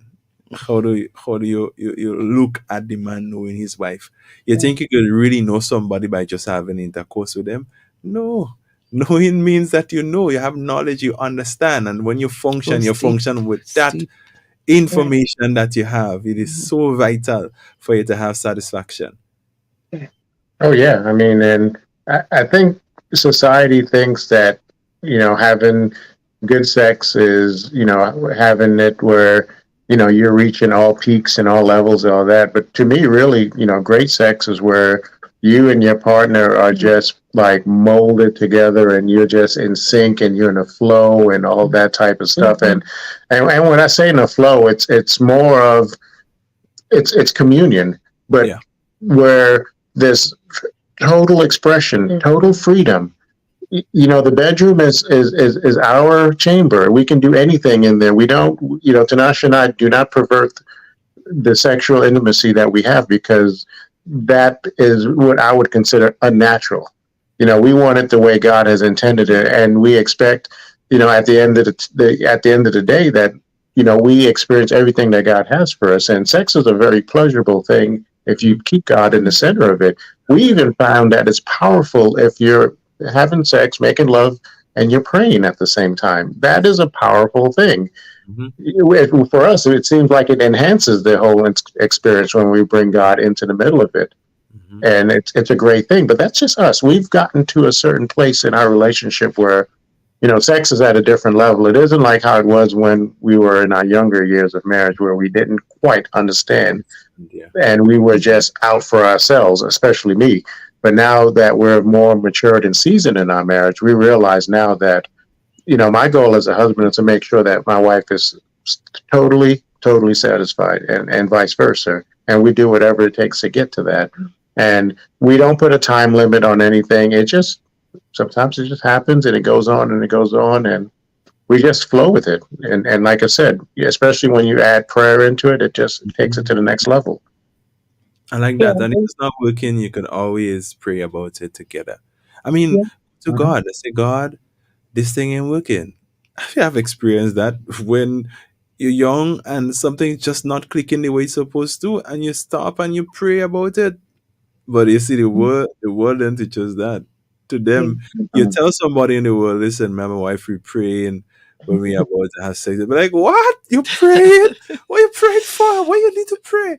See, you can't leave God out of it. At all. No. Yeah, because it's also a time when you can, whatever is happening in the world, in their world and in our world, you want to be able to like cast it onto God as well. And, sometimes it's not as simple as just going into that sexual experience without the cares And so it takes time to even drop that off. And to do that, the spouse has to be sensitive enough to pray over each other, pray over your marriage union. You want to become one, and you're doing a flesh binding activity that allows you to become one. So why not ask God for that healthy soul tie to even be strengthened more and more? It's almost like wasting an opportunity to forge together in that moment, spiritually, emotionally, and also in that physical way. So the bond is not wasted. That bond, you come out of it. Some people feel that at the end of the session, the spouse totally ignore them. And it's because it was all rooted in selfishness. There was no self-sacrifice given in that. But again, marriage is that type where God is saying the church is the woman's body, right? The body of the church, and the head is the man. And so if he gave that analogy for the body of Christ, to understand how much more important it is to include him in it. It is a spiritual act. It is not just a physical thing. True. Yep. As my friend said, that shows dependency on the Lord, even in sex. That's right. Very important. That's right. Yep. And then too, the next point to that is to be naked and unashamed. Naked in every way, the emotional part of things, naked in the physical realm, naked in the spiritual realm. Just be naked before your spouse. Make your room that Eden experience. Yeah. And don't be ashamed. Be comfortable in that space with your spouse. And you don't have to just wait until you have sex to be naked. You can sleep naked. I think that takes it to the next level when you go to bed naked. Doesn't mean you'll have sex. Yeah. But that close bond that you have with your spouse, certainly, that's intimacy right there. Yeah. And like Tanasha said, naked and unashamed. Very important. The man and his woman and his wife was naked and not ashamed. And we need to be able to adapt that even with the lights on. Sometimes we think the lights have to be turned off and that everything has to be dark, for you to be comfortable. No, it's us. It's who God gave. I mean, we're going to be together for the rest of our lives. What's there to be ashamed of, We're going to get quail together. It is what it is, right? Embrace it now. Yeah. Later, it's not gonna be any much greater than what it is. Oh Lord. So it's awesome. It's really straightforward. It's easier said when you grow to that place than when you actually grow into that place. I think there's a point where most persons, again, for lack of conversation and knowledge about the subject of sex, that they struggle. And if you could think about a time in your life, and if you're struggling right now, is because I believe, again, as my friend just said, there's sometimes something that is causing that struggle, and maybe there be secrets in the relationship. And yes, there may be secrets in the relationship. You might say, I don't have no secret, but yes, search yourself really well and ask yourself, do you have any secret that is causing problems in your bedroom? You might just find some. And if you do find some, use discretion, as my friend said, as to how you communicate these secrets, because they can cause more problems. So pray about them, spend some time with God again. You understand? God will give you the wisdom, and he will show you the right, he will tell you the right time as to when you can now, open up, because this is a process. It doesn't just happen overnight. Yeah. Sometimes some people have some secrets in their hearts, things that they are struggling with, and that is affecting your time together, your intimate time together in your bedroom. So, as I always say, marriage is not for children. For grown up. Yeah. Mature people. Yeah. You're correct. It's hard work. It's hard work. Yes. And that's why I say you have to work on it. Yeah. Even though, imagine you're married and you're having sex, you don't know your husband's cycle. That is problem again. He's unsatisfied. Or you don't know your wife's cycle. And every time you go, you're about to have sex, it's all about you. how can you please yourself? Mm-hmm. What happened? Is it about you? It should never be about you. Once you change your approach and you're thinking us and how I can really get her to be in that place where she's totally satisfied and she's thinking the same thing, guess what? It mightn't happen simultaneously, but because you have that same mind, if it happens and you reach a place where you were pleased first, you can say to her, "Are you okay?" You can ask that question. Can I do something else? And she might say, "No, I'm not okay. What can I do?" And you do what you have to do because you don't want to go to bed and she's grumpy or he's grumpy. He's there Unsatisfied. strupsing whole night, Tony. No, you mentioned something there, and some people probably wondering. You say a man, your husband's cycle. People probably wondering what my husband about period now. If you have a period. No, Jason, hold on. If my husband have a period now. No, Oh, go ahead. for those of you who might be listeners of it might be wondering, he's talking mainly about there's a period in which your husband needs to be satisfied or your wife needs to be satisfied. Most times the women, it's longer for us, so we could probably wait for a couple more days, but with the men, most times it's a shorter period. Like that you're saying most times. Everyone is different, and that's why communication is important. You have that conversation with your wife or your husband, and you find out what suits them best, and you do your best. And remember what the Bible says about, if you have to. Yeah, and if you have to go apart, let it be for prayer and fasting. But come back together swiftly, unless you give room to the enemy. Yeah, the and devil. As you say, if you have to have a reason to have sex with your husband or your wife, come on, how can you have since you're married? That's the reason. We love each other. Because sex is really an expression of the love that you have for each other. That's it. So even if it means that you're not flowing in that way, you still want to be able to put it on a schedule. Yeah. So put it on the calendar. You have 7 days in 1 week. Choose one, choose two. But you want to be able to put it on the calendar. If there's a challenge with you making time, finding time, developing that interest. I mean, intimacy should be built into everything you're doing all the time. Really, it's that serious where, like God, who we can go on and have an intimate relationship with the Father and walk with him, have that personal relationship with him and be present with God. So too, that person who is your spouse, you can have that personal and intimate relationship with them on a daily basis. And then sex coming together is just really, Jason said, the icing on the cake. It's not the cake, but it's the icing on the cake. Right. Yeah, and I think a lot of people just take up in go into a relationship with that great emphasis being placed only on sex. So I'm getting married because in my mind, I don't have to be what should be on my back. Yeah, we know all of that, but at the end of the day, that's not the only reason why you're married. Jason. It's much deeper than that. When you get married, sex again is a nice gift that you get as a marriage, but there's so many other things in life that you have to be more concerned with. You're raising a family. You're taking care of the household with your wife. You're doing all sorts of things, vacations. You're sharing in tragedies. You lose a parent or something happens tragically. As a couple, you have to come together during those difficult times. You're also managing your company because a marriage is a company. It's, Tanasha and Jason Gray Incorporated.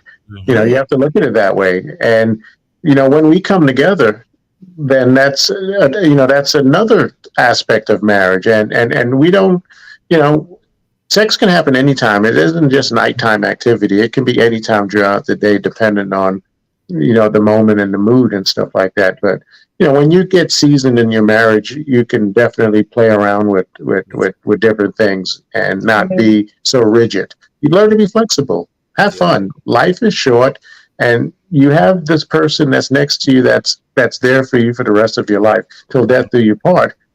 Just enjoy it. Don't be rigid. Don't be stiff. Mm-hmm. Just make sure you understand, because you said play around with different things. So things as in different concepts, different ideas? Well, when I say play around with different things, I'm just basically saying be open to other.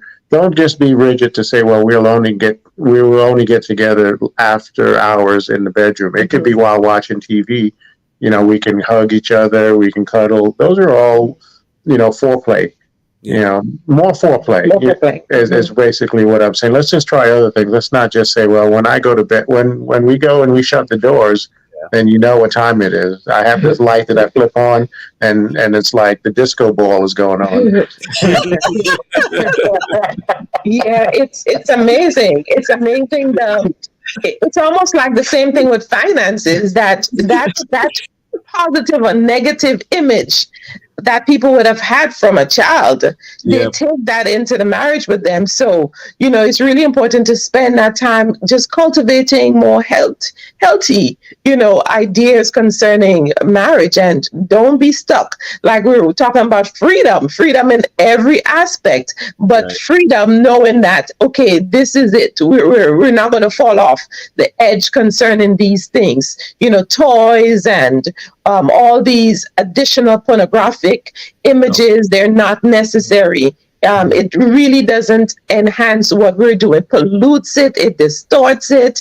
It causes it to become more of a crutch, if you will, because at the end of the day, if you don't have those things, you don't have the emotions for that person. It should not be, especially in the body of Christ. It just should not be.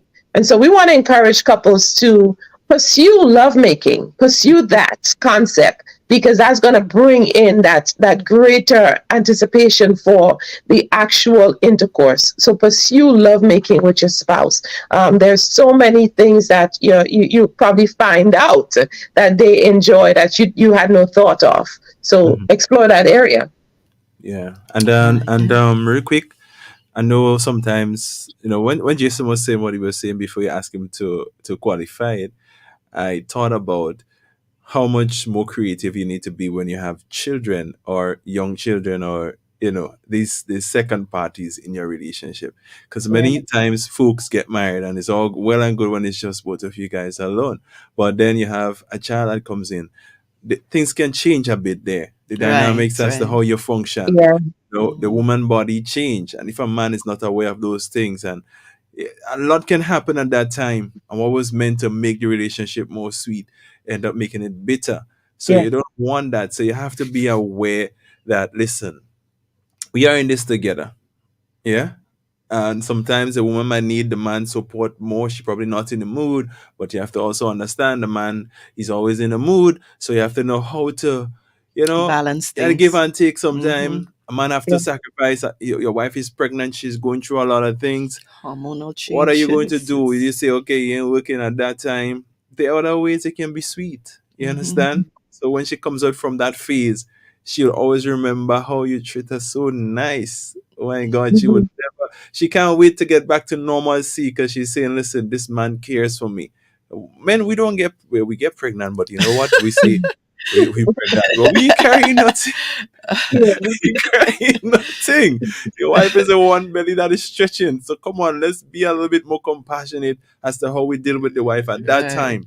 It's just a season. It will pass. This too shall pass. Yeah?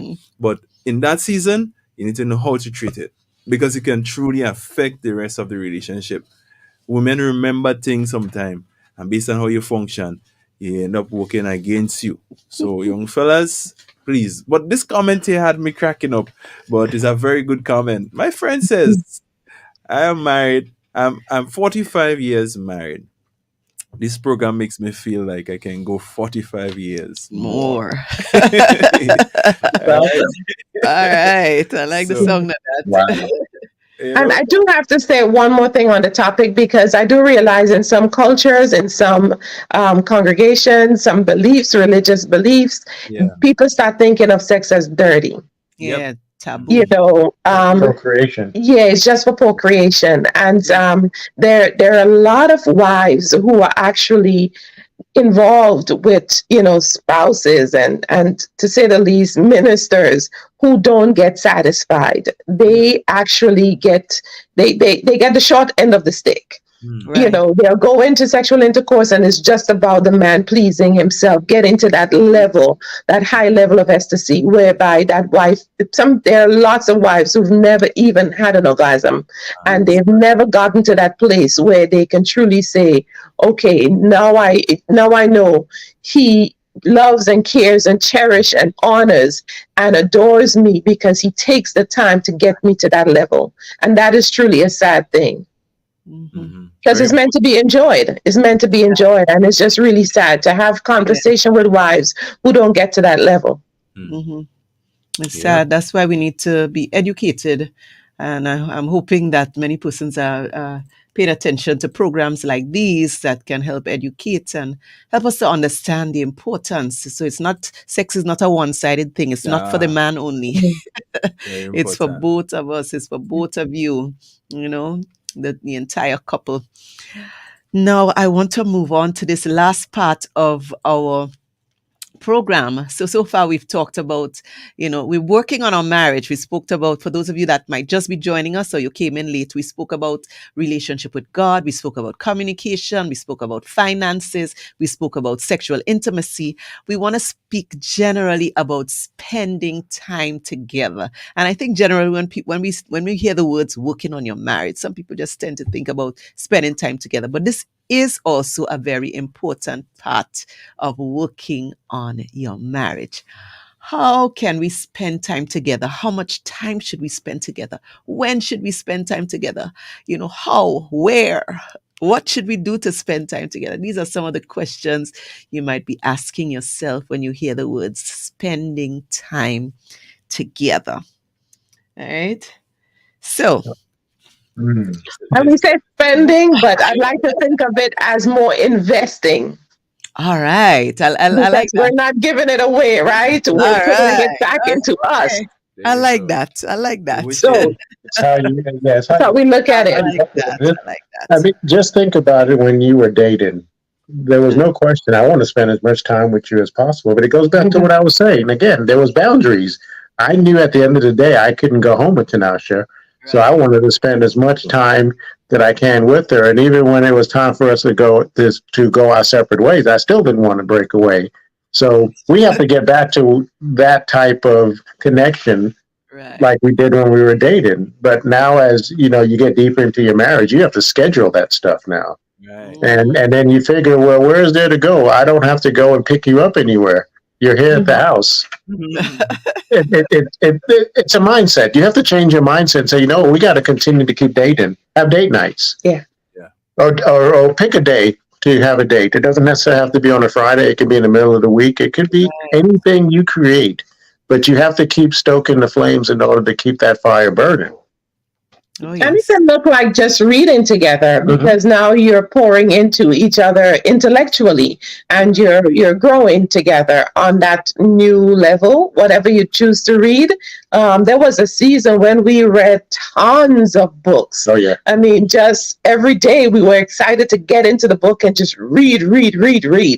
And I mean, that was a season of, I would say, exponential growth for us. Absolutely. We saw ourselves just like truly develop in that realm. So intellectually we can do that. We can even do it with other couples. You can do multiple dates where two couples go out together, an older couple where you can learn from them. Maybe you respect them so much you want to spend time with them, together, gleaning from that other couple. So spending time together does not have to be it doesn't have to be so difficult. We can make it something that we truly benefit and grow on a different level. And again, we should look at it as investing time in that relationship. And I say this, spending time together is not watching TV. Don't watch TV. Or going to the movies. That is not spending time. No, that's wasting time. And then you fall asleep while you're watching the movie. Yeah. The movie watching you. Right. That's a trick. Yeah. Yeah, don't fall for that trap. It's very amazing. It's amazing how people would sit attentively and look at a television show, sitting with each other, not paying attention to each other, all the attention is on the television. Right. Yeah. Right? Wasting the time for real. And when they start talking to each other, it's a problem. But it's okay to laugh at this thing. What is going to benefit you more? What is going to benefit your relationship more? The quality time you invest together. Not just, Absolutely. So it's Abs- important. ab- Absolutely. No, And go ahead. now I was saying when a couple is dating, the first thing you want to do is do an activity together. Together. Yeah. That to me that really speaks volumes of your character opposed to just a movie and dinner and a movie. To me that's cliche, and to me that's not really getting to know that person better. You cannot know if you can't get to know if you're not communicating. Right. And I don't communicate when I eat. So and I don't like to be touched when I'm full either. So see, and then how can you communicate if you're watching on television? Yeah. We're talking about the movie. Okay, what did you learn about me today? If you really want to watch a movie, you won't be talking at all because your eyes glued on the TV, ears listening to the TV. You're not. I understand that, but I really love that you use the word. Investing time together instead of spending time together. I like that. I like that you use that instead of spending, because spending sounds like wasting time in truth, like something is being lost. Giving it away. Yeah. Yes, something is being given away. I like that. Well, that's a plot on words when you get angry and you say, I spent all this time with you and I got nothing out of this. Right. There you go. Qualified, because there's no way you can say I invested all this time.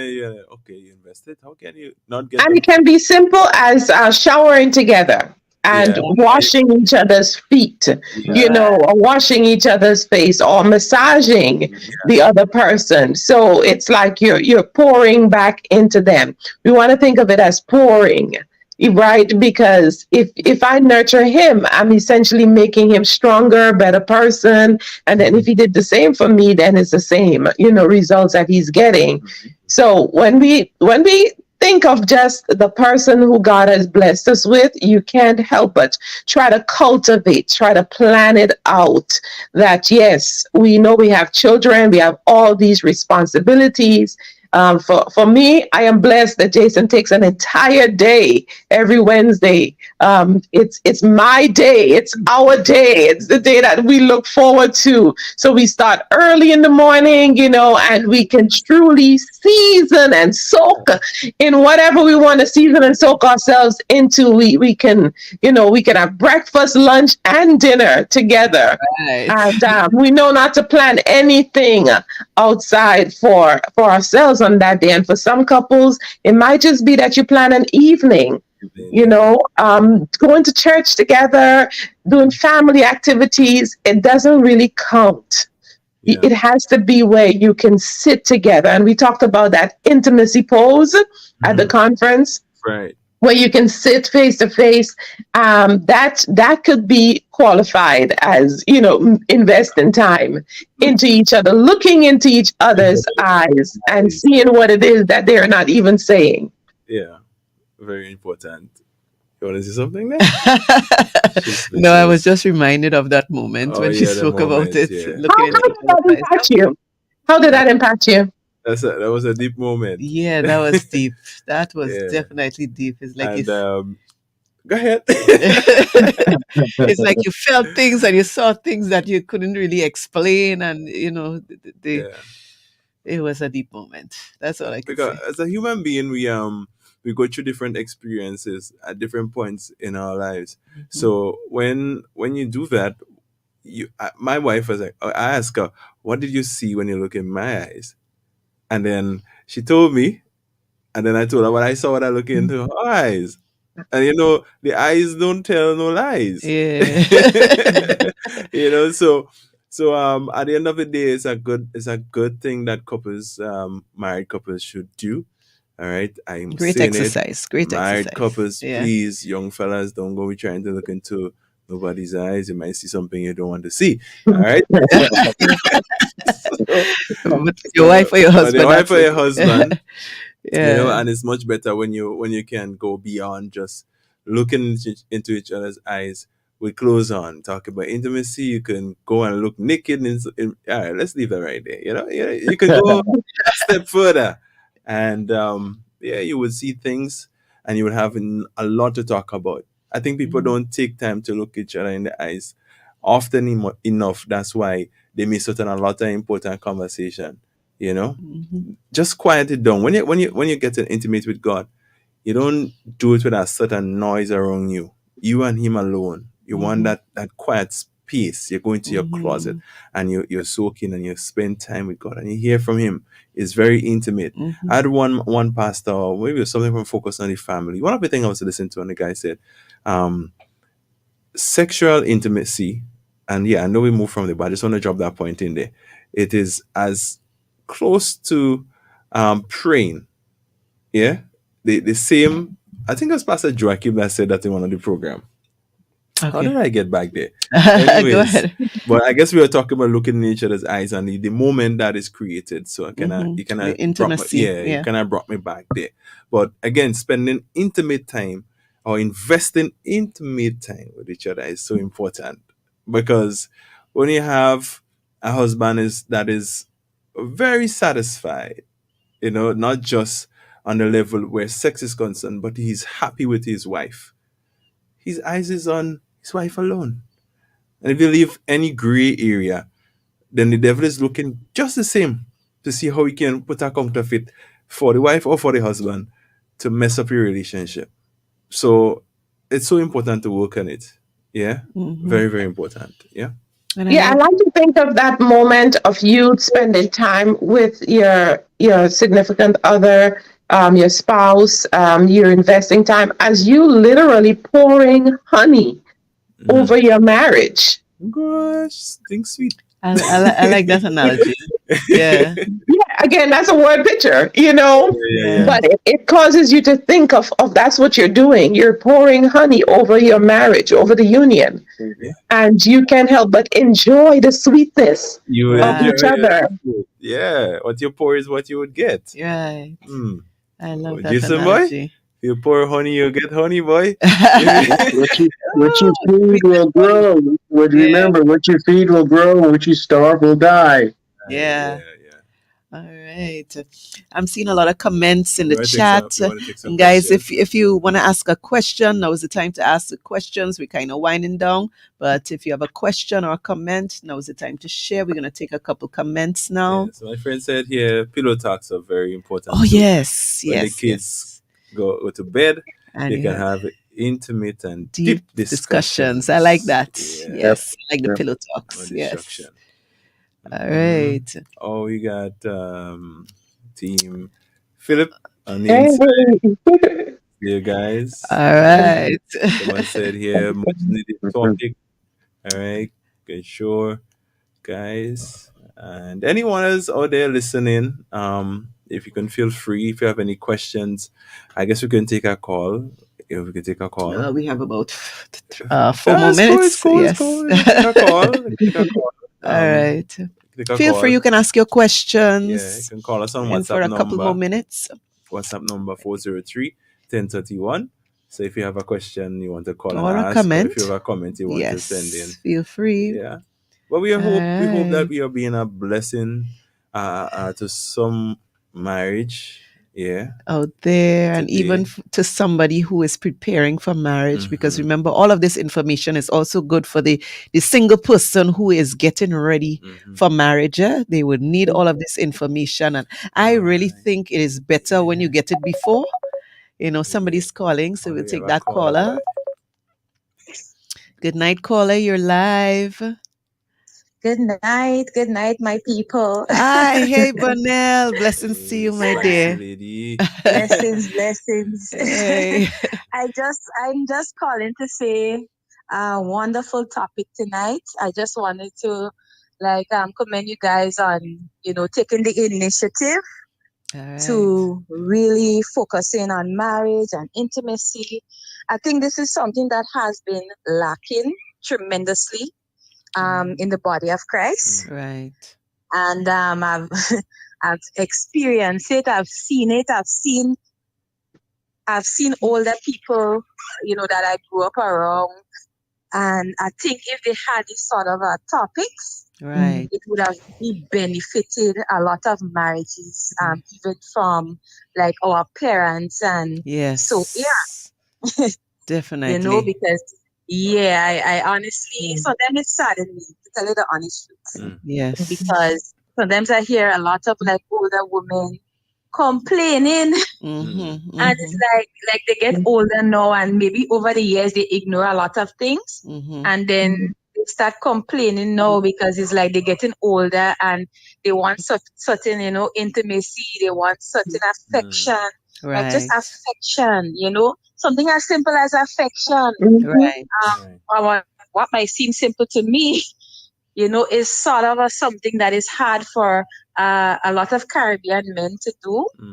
And it's something that, like if, for instance, somebody see you holding hands with your spouse in tongue or wherever, they like, it's like, Yes, I know. I it's like a understand. big, like, like, oh my gosh, like what? Like they're watching. I remember, well, me and my husband were married for 12 years, and we are from since the beginning, we've been holding hands. And then it have times we holding hands, and it's like the compliments, and it's like, oh my gosh, this is such a big Yes. phenomenon, Right. or, Right. something like that. So I just pray that we could have more of these topics. And I just wanted to really tell you guys, thank you so much for allowing the Lord to use you all and your guests, to encourage the body of Christ. And so when it comes to intimacy and marriage, and so thank you very much, and God bless you. Praise God. Blessings, All right, my thank you. dear. So one of the things that came out of that, what she just said, the thought that hit me, Jason, is don't perish, get to know. So in that, people who are complaining, they're literally perishing because they don't know. So don't perish, get to know. Yeah. That's All right. deep. That's deep. Get to know. You don't know, you're going to perish. It really is a sad affair to look at couples who've just settled for less. Right.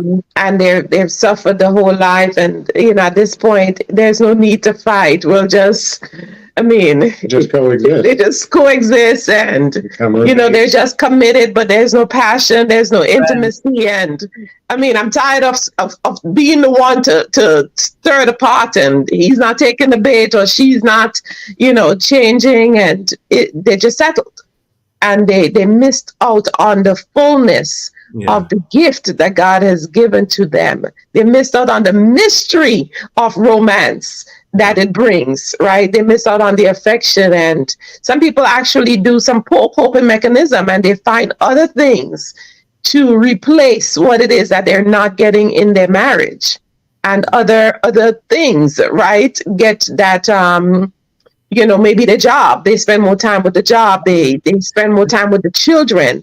They just find other ways. They escape with girlfriends, and they find I'm doing me, and they just find other ways, other things to get into, because they pour themselves into the church, into ministry, because they're not getting what they need. They may even do it with pets.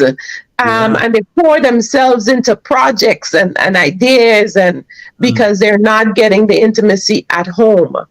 But it's a really sad thing, and I would pray that men and women that will pursue each other like we did back then. Read the Book of Solomon together. How about that? Start there. This is interesting stuff. Yeah, I actually sat here a while ago, and I thought about, my God, this is so amazing. I was reading a book when I just got married, and a friend of mine who was not married, he gave me that book, and the name of the book was Romancing Your Wife. But I read the book and it never made sense to me. You know why? And it just came back to mind now as we're talking. Why it never made sense to me? I was like, what kind of white man thing the men talk about in that book? This ain't making no sense. You know why it didn't make any sense? And I saw it as a white man thing that I didn't understand at the time, because I had a fixed mindset as to what I think this thing's supposed to be. So I'm reading it, but yet still, why I have to do all this nonsense? That's what it sounded like. It never made sense. Right. Because my mind was not in that place. You see why you need a change of mind.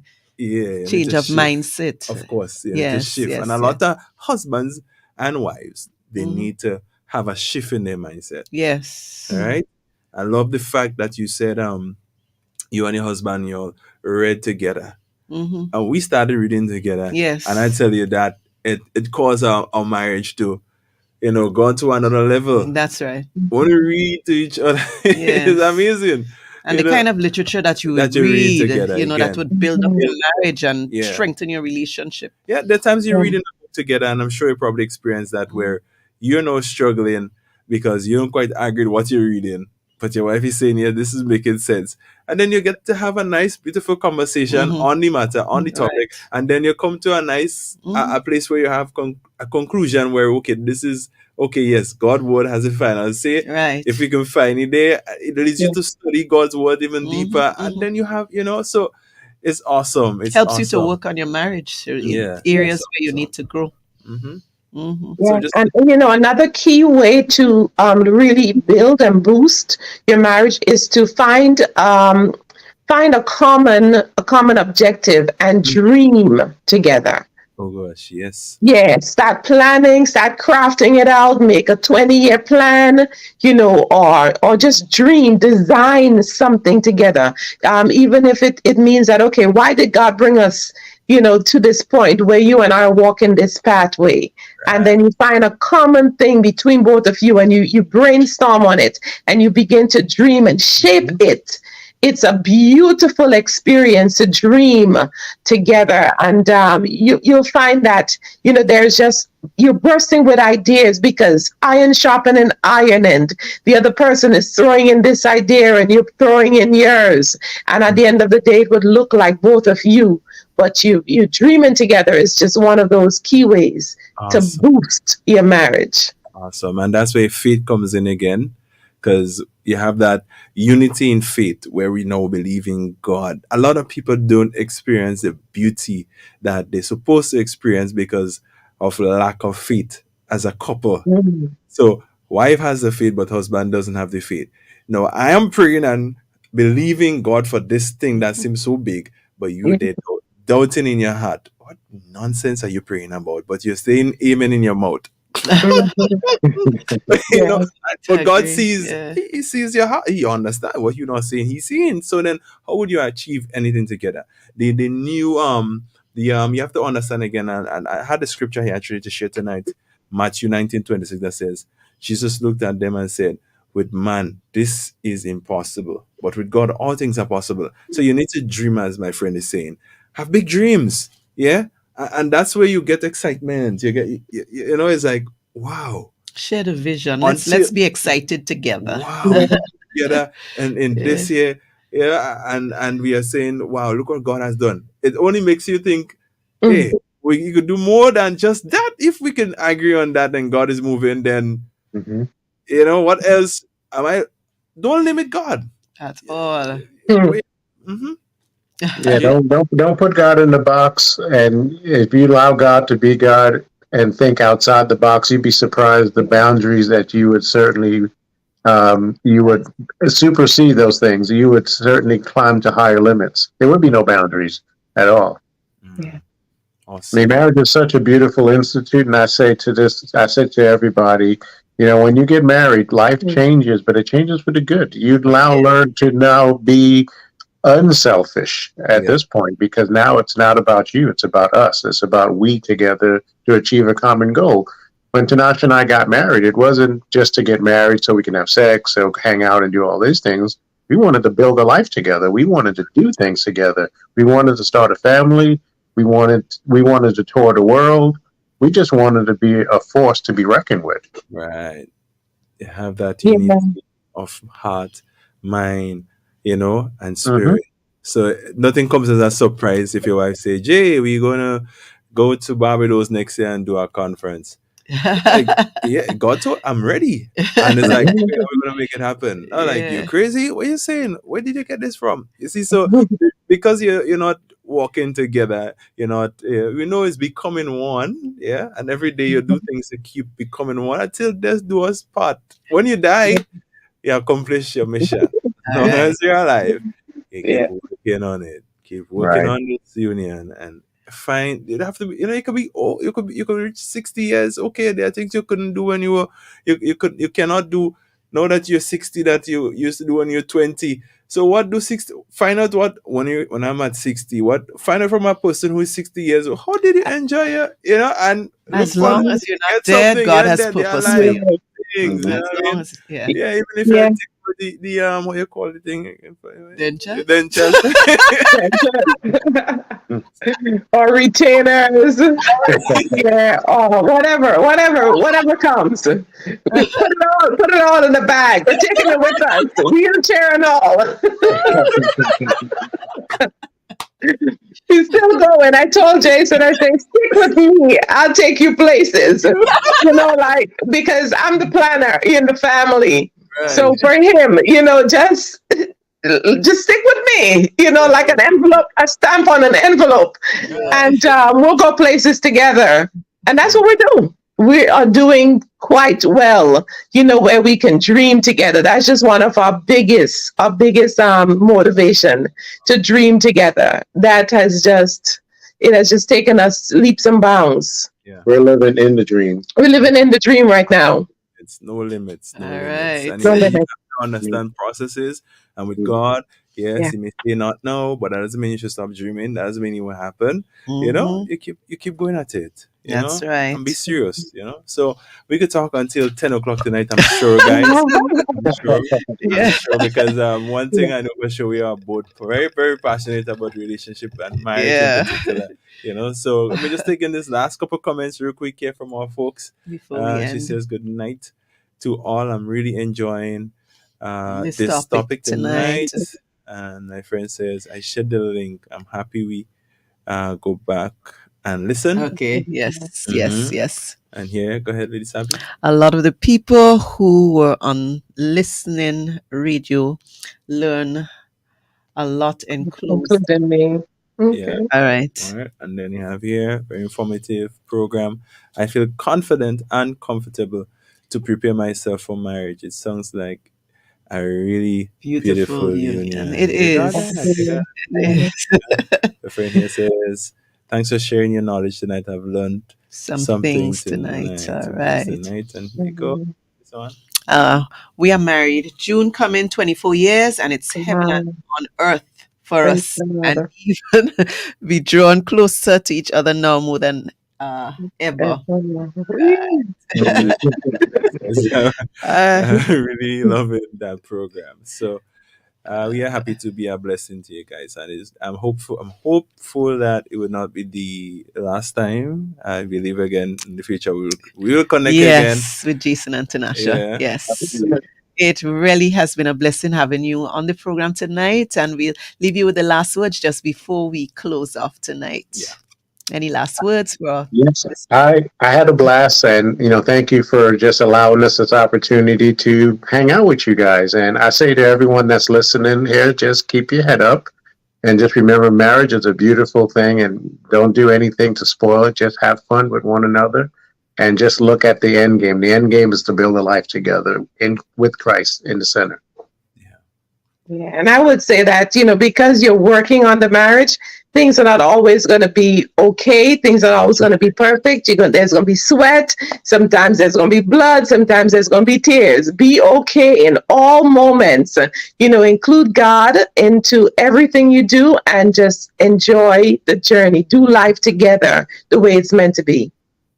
It's all about the journey. It's all about the journey, not the destination. That's right. Destination. All It's a right. I journey. like that. I All like right. that. And again, we want to encourage you, all right, to stay with God. God has something for each and every one of us to learn through whatever situation you're going through in your marriage, in your singleness. Remember, with God, nothing is wasted. So whatever you may be going through, God has a purpose behind it. Remember that He is with you. He is with you always, and He will be with you even unto the end of the age. That's my encouragement to you. Amen. So remember, my last words are: remember these pillars that we discussed tonight. All right. If you want to have a successful relationship, and there are others we can tap into later, but remember these. Make Work sure on them. you have intimacy with God. Yeah, very important as a couple and individually. Ensure that you have a collective mindset when it comes to dealing with your money. Ensure that you Communicate well. well. Hmm. Make sure that you invest time. Yeah, don't spend it or waste it. Yeah, like the Invest investing it. time. We Any spoke last about one? sexual intimacy. All We right. right. You So see, I did all that of one these for last, pillars, because yes. that one makes it. You see, some people might put that one Icing on first, the cake. but put that one last, and you realize the cycle will be going really beautiful from there. Right? All right, guys. All So, right. Jason and Tanasha, thank you all very much again for Joining us tonight. It liming has with been a us. pleasure. Yes. Our pleasure. Hanging Thank with you. us. We did Yes. what you talk about tonight. That's my idea. Hang out with another couple of weeks. Exactly. That Exactly. was good. Uh, That was good. So, guys, continue to work on your marriages, and I believe that once you have God in it, everything is gonna be okay. all right. Not to forget what we have coming up tomorrow. Remember, for those of you who are following Hope, tomorrow we have Walking with Hope. Yeah. We would like for all of you to join us. This week has been a week where we were sensitizing the public about PKD, that's polycystic kidney disease. All right. And tomorrow we have an official walk where we are walking from Old Trafford in Tantine all the way to Montrouge. All right. It's going to be a wonderful walk. So come join Have us. music. All and right. It's gonna be awesome. Yes. Get to exercise. And still remember the proceeds that we've been collecting. Half of the proceeds will go towards supporting, some kidney patient at the hospital. All right. So you're free to donate still. You're free to purchase T-shirts.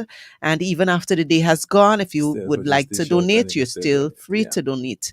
All right. So tomorrow at 4 p.m., we leave 4 p.m. sharp at Old Trafford. We're walking onto Montrouge. So join us tomorrow. And thank you again, everyone, for joining us tonight. Thanks again, Jason and Tanasha. Real quick, You're Jason and welcome. Thank Tanasha, you. they have their authors that I mentioned in the beginning. Oh, yes, And, their books. They have books. I want Jason to tell us where we can find the book, or your wife, whichever Yeah, one. you can mention the I'll names of some. let Tanasha say, but it's at Amazon. Go ahead, Tanasha. Yes, Amazon.com. You'll find both the From Brokenness to Wholeness, which is our testimony where God restored our marriage. And then you'll find our journals concerning the epic journals for both couples, Mr. and Mrs., and then the single ones. We also have a series that I wrote on, From Brokenness to Wholeness. Right. And then you'll have a series on wellness. Living a well-balanced life is something that's passionate to my heart. So there's a series on wellness there as well. And what's your YouTube channel in case folks want to YouTube channel, so 106liveradio.com or 106 Live Radio on YouTube. You'll find a lot of our podcasts or discussions from the radio program. Every Wednesday, you can catch us on 106 Live Radio where we're talking about marriages as well. Right there.